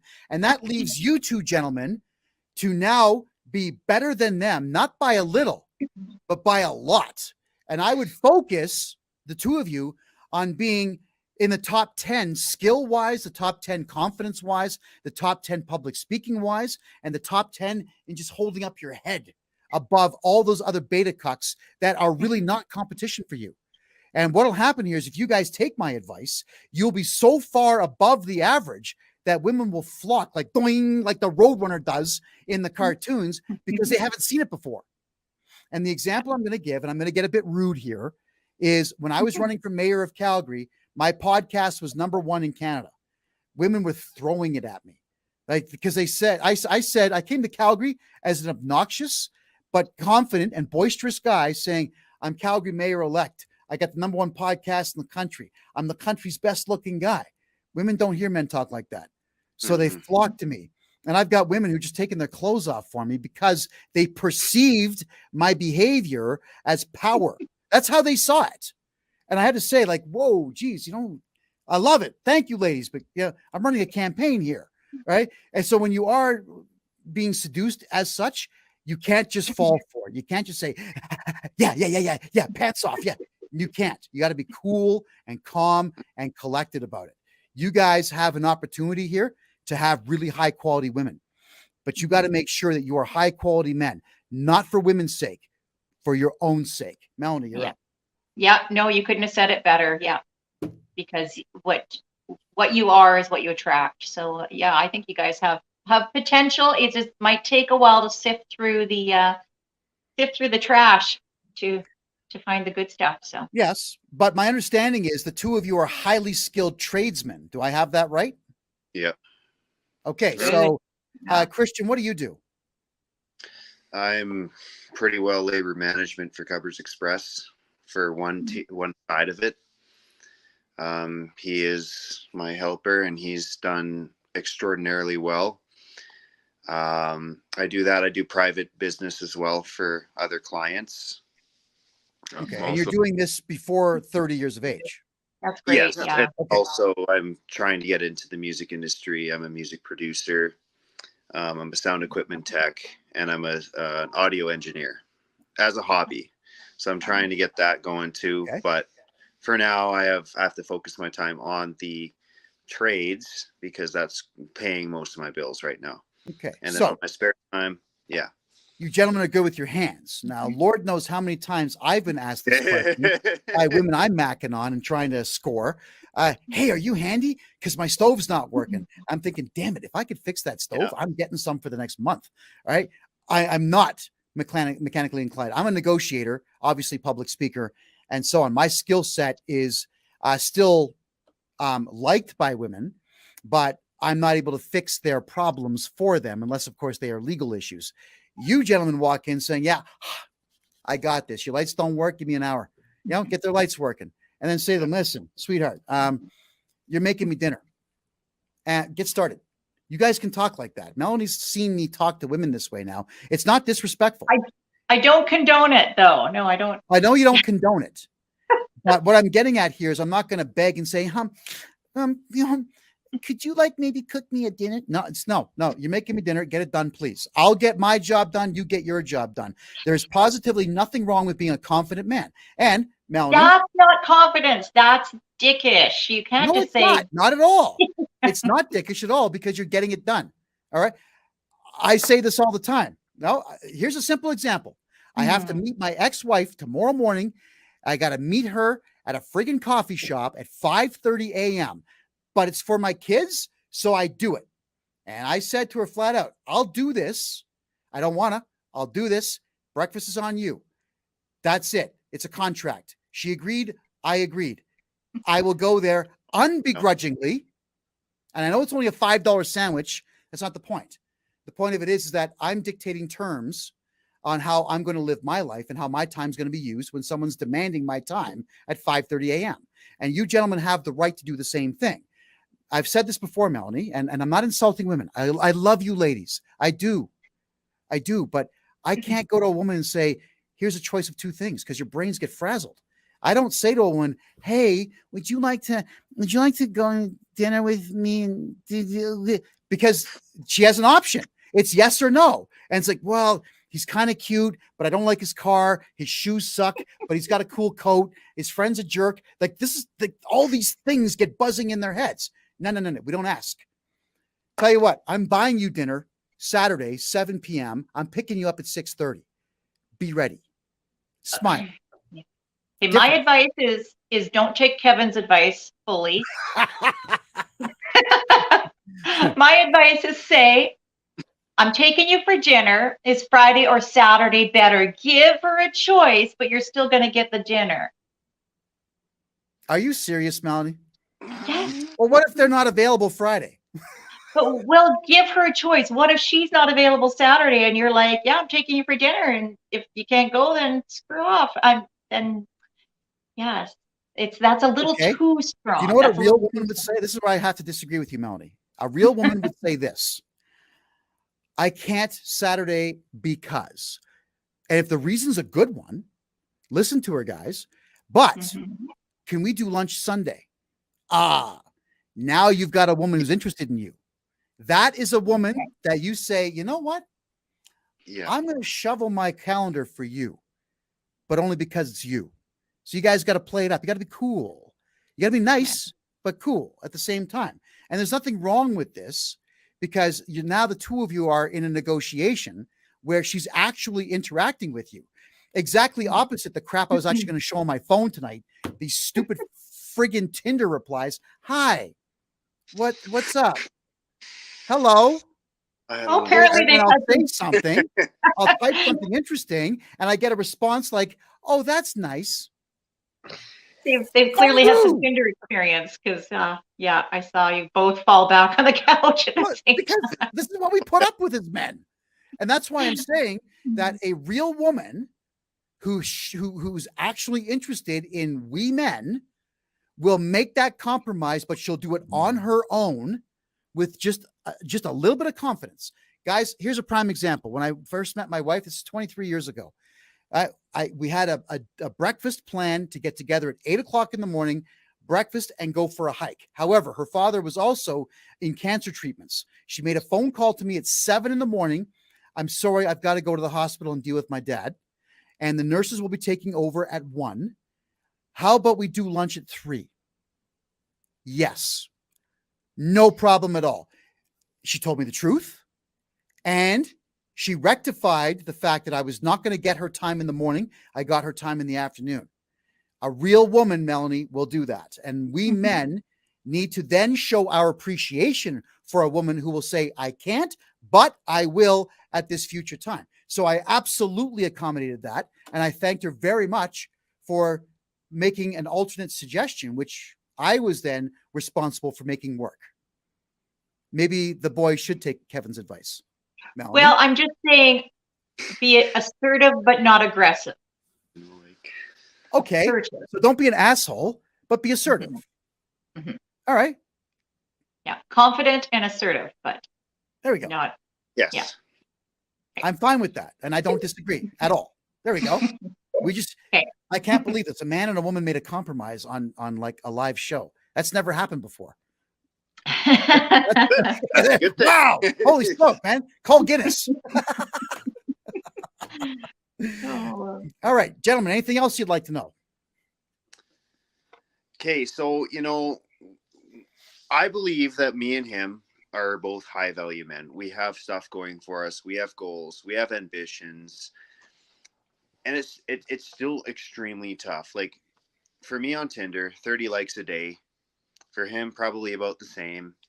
And, I get maybe the high. I text maybe 15 of them, give or take.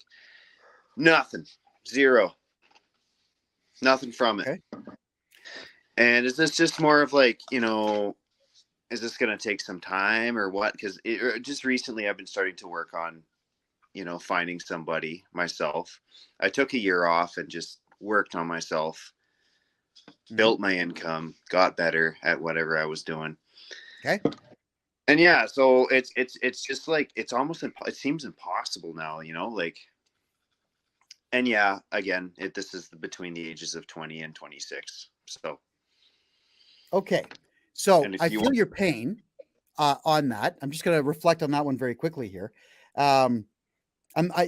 I'd like to show the stuff on my Tinder account here, because what you're describing, I'm putting up with myself. All right. Okay. You got to see the funny side in this whole thing. I've got a woman here. She's super cute, awesome body, works out a lot, and she's got lots of ass, which is a good thing. All right. But she keeps telling me that she's been screwed over before, and she wants to make sure I'm not a bot. And she doesn't want to give her phone number out. I said, fine, here's mine. No worries. Give me a call. Hasn't done it. I said, go to a payphone. Use Skype. All right, there you go. And then she says to me that, well, she's still not comfortable with it. I said, all right, because I'm not going to let her get away with this. All right. I've always got an alternate solution. So I said in the text here, ask me 3 questions. I'll set up my microphone. I'll answer all 3 in an MP3 file, and I will email it to you. But I don't want to give out my personal email address. No problem, I said. go to Hotmail and create a brand new account with a fake name. Even John Smith is fine. And I'll send it there. And then you'll know I'm real. Well, I'm still not comfortable with it. I just want to talk here. Okay. So I've done my part. I've given it. I'm done. Right. So that one blocked. Right. But you got to see the funny in it.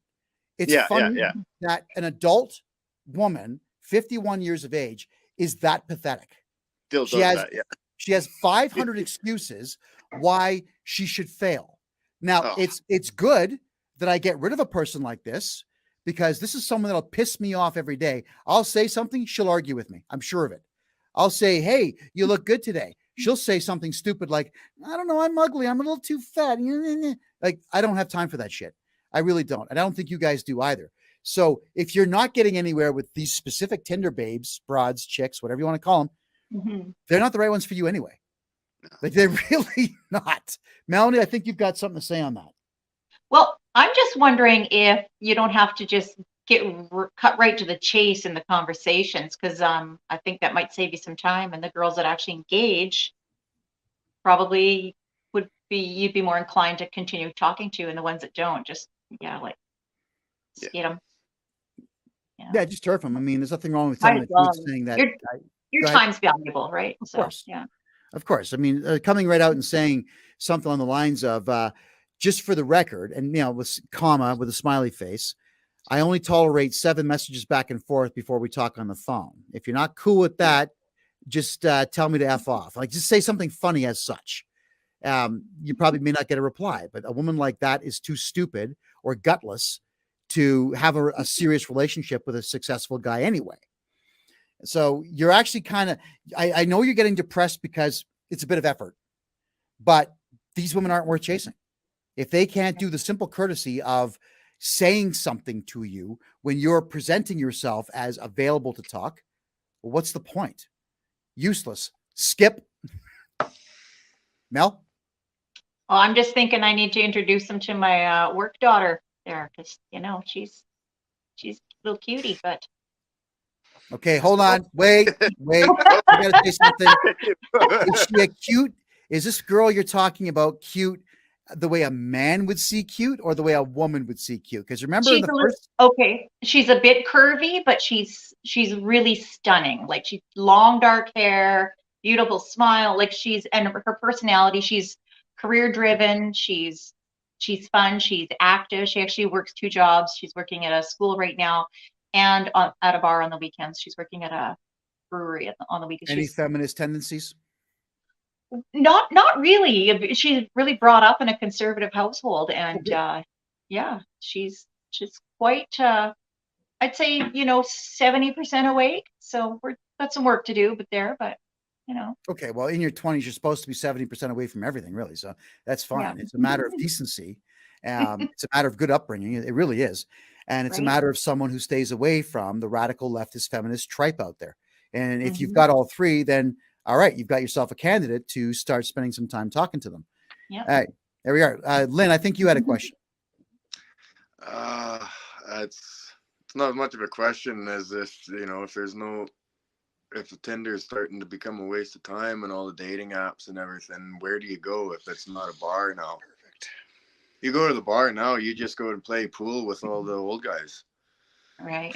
Yeah, that it actually has. You're right. I do on a regular basis, but I'm going to play pool. I'm not going to meet somebody because there's nobody there. Okay. Yeah. Here's something I learned. Melanie, I have to say this. I mean, you friggin' ladies with this dancing crap. You always want to dance all the time. Like, men don't like doing it. But guys, if you can sing, or you can dance, or you can speak publicly, you're in. So as much as I hate dancing, I decided to start taking dancing lessons, and all of a sudden chicks are flocking again. I don't know what it is with women and dancing. I went to this place called Ranchman's in Calgary. Everyone knows it. It's the meat market of town. It's this amazing bar. It's something like 10,000 square feet. It's built like an old saloon. The lighting is good. The sound is great. And Alberta's got a lot of really fit, good-looking ladies compared to Ontario. Let me tell you that. Right? So there are more thin women here than there are in Ontario. I was there in the summertime. and this big party they had. I think it was Stampede. That's right, Calgary Stampede. I go in with my son, no cover. Bunch of women walked in right behind us, cover. I asked the guy, so what's the deal here? Like, isn't it supposed to be men that pay cover? Isn't it the men who are horny? He says, no, we got the same problem every year. We have twice the number of single women as guys. And most of the guys here aren't interested in women because they're married or otherwise. I'm thinking, mind blowing, really? And then, gentlemen, this was also confirmed by a dating service where the dating service owner does the actual research for you, and it's done manually. It's not a computer matching you up. And this woman was in her early 70s, and she was saying she couldn't get single men to join. She had, like 2 to 3 times the number of women as men, and men just don't seem to give a crap about dating. So, guys, this seems to be the norm, especially here in Alberta and in Western Canada, is there just not enough eager, masculine men ready to take the step to go dance with, speak to, hang out with these women. And these women are just desperate for a man to be around. I think you guys need to change up a little bit of what you do in your personal time, and you'll see that you'll get a different result. Because if you do the same thing over and over again and expect a different result, that is the dictionary definition of insanity, period. If you do what you've always done, you get what you've always got. Melanie, you're up. Can I just ask what part of the province you guys are in? Southern Calgary. Okay. Because I've got some young friends that have some great social media platforms, and I know they often will kind of organize these sort of mixed socials, and it's like university age gang, and they're actually pretty cool people, and you should find them on social media, and maybe there'd be an opportunity to connect with some more people your age that are like-minded, and they're called YEG United, YEG United. YEG United. So, oh, yeah. I know who you're talking about. There's there's actually some pretty smart kids in that group. Yep. I actually interviewed them 2 weeks ago, didn't I? Yeah, you did. You had them on your show. Yeah. That's right. Okay.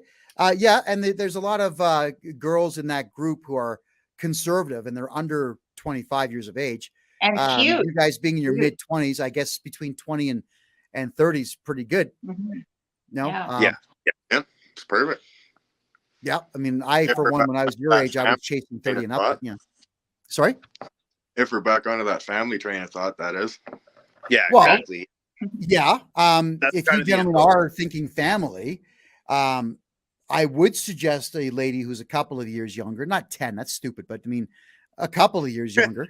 You definitely want that. I mean, not that I'm trying to insult women, but your biological clock does have an expiration date.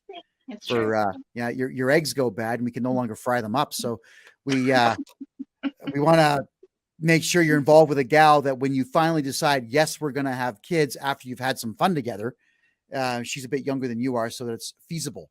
Mm-hmm. Yeah, because women who get pregnant in their late 30s, early 40s have a risk of Down syndrome and birth defects. Usually its intelligence levels are dropping at older ages. Now, that sucks, ladies. I get it. I feel horrible for you that you can't have kids till the day you die. Men can, you can't. That's unfair. And I had nothing to do with that in the DNA strand, the writing of it. But let's just call things what they are. The other thing I would highly recommend, gentlemen, is when it's time for you to settle down with one specific good lady, you got to stay away from the single moms. All right. And I say this because white guys, let's just call it what it is, man. White guys don't like raising other men's kids. Black guys don't care. They always expect a chick to have kids. White guys, we do care. And as a coach of youth sports, I thoroughly enjoy my time coaching kids, but I got to go home. And when I go home, I want to be with my woman and my offspring. Right? I'm going to sound rude here. I don't want to raise some other guy's cum shot. Okay. I just don't. I want my own. And I'll tell you, like, the amount of love that I feel for my children is unbelievable. Even the son of mine who died, it's nothing but pure love that I feel. I'll never feel that for someone else's child because I can't. I'm not connected to them. They're not my biology. They're not my lineage. They're not my children. Also, and I get in trouble for this one all the time, guys, is that single moms are single for a reason. Yes, the guy could be a deadbeat. So could she. And they're never going to be honest about the things that they do wrong because, Melanie, most women are not accountable. They don't want to be accountable for their belief structures or their bad behavior or their rotten dispositions or their bad decisions. They don't. They want to blame someone else. I mean, my dad was a jerk, so I got knocked up by 4 guys. Hey, I've heard this crap. Right? So I highly recommend, especially you guys being under 30, have your own family, have your own children, bond with them on day number 1, love them as best you can. Because as much as we would like to, and we would like to as men, that's what we want to do, we're never going to love our stepkids. It's not possible. Not like we would love our own. Melanie, go ahead. I would disagree. I think most times, it's hard to love someone else's kid as much as you love your own, but I've seen people do it and I've seen people step up and it's pretty great when it happens. So I'd say don't totally rule it out, but yeah, it's less complicated for sure if you can find a gal with no kids. But yes, and you're not wrong, Melanie. There are people that do this. They bond with their stepkids, something fierce, and the relationship goes on forever. It's just not as common as we would all like it to be.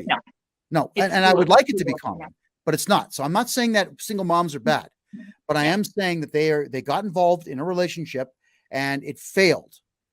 Not necessarily just because the guy didn't want to be around a kid. You know, when you start digging, you'll find out, oh, okay, so she said this and she did that. Yeah. Like, do you want to go through that headache? Do you really want to go through that headache, or would you rather start fresh? Being under 30 as you are, I'll leave that to you to decide. I'm just giving you advice that I know. Not my place to tell you what to do. Yeah, same here. I already went through a single mom for a little bit there, and it was not good. It's like maybe like a 1 month kind of a thing, but it was just horrible. it's challenging. Yeah. Well, it is challenging, and I'll just tell the truth here. The lady I married 23 years ago, she had already had a kid. He was 11 at the time, and his father made a stupid comment to me one day saying that he should be the one to be with my wife and not me. And I said, well, you know, you kind of had that chance and you really, you've screwed up 12 years earlier. So too bad for you. You know, you're not a good guy. You're not a good fit. And you might not want to say that to me again. So what he did was he encouraged his kid to misbehave in my house. And I'm a man. I put up with it for as long as I could take it. And I finally made a phone call to him saying, get your ass over here and get your kid, because otherwise I'm going to take him over to the fire station and drop him off, and you can deal with that.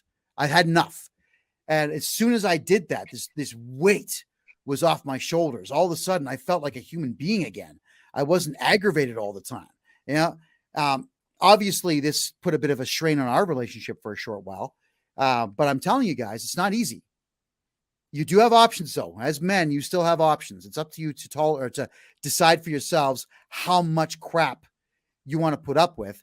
And you also have to weigh out, is the amount of crap I'm putting up with going to be of benefit to me? Will I make money on the amount of crap I'm putting up with? Will it cost me money? Will this shorten my lifespan? Will this drive me to drink? These are very serious questions you got to ask yourself when one or two different people in your lives are polluting your lives with bullshit. But again, I can't tell you what to do. It's just something to think about. Melanie? Yep. No, I think we've covered it. I think these are two really great prospects as far as young men go. So, okay. So ladies, hardworking, highly skilled. They've got a bit of money here. They make some decent money here, and they're eager to meet a decent woman, and they're eager to treat her like a goddess. So all you stupid feminist idiots out there, trust me, you don't get better. Right? So think about it. Gentlemen, if you'd like us to, I can post on my blog here about single guys. It's something I hadn't considered before, but hey, I can help a nigga out, as they say, right? You'll have to let me know that. I mean, just send me an email. You've got my contact info here. We're over time. Any last comments or questions you gentlemen have? Got to make it short. I think it's okay for me. You've answered the questions I had, and you had some good advice. So Absolutely. It's been a great discussion. Yeah, for Well, sure. thank you, gentlemen, for being here. I do greatly appreciate that. It was wonderful to chat with you both. Yeah, I wish you guys the best of luck. It's great. Yes. All right, gentlemen, have a great night. Take care. All right. See ya. See ya.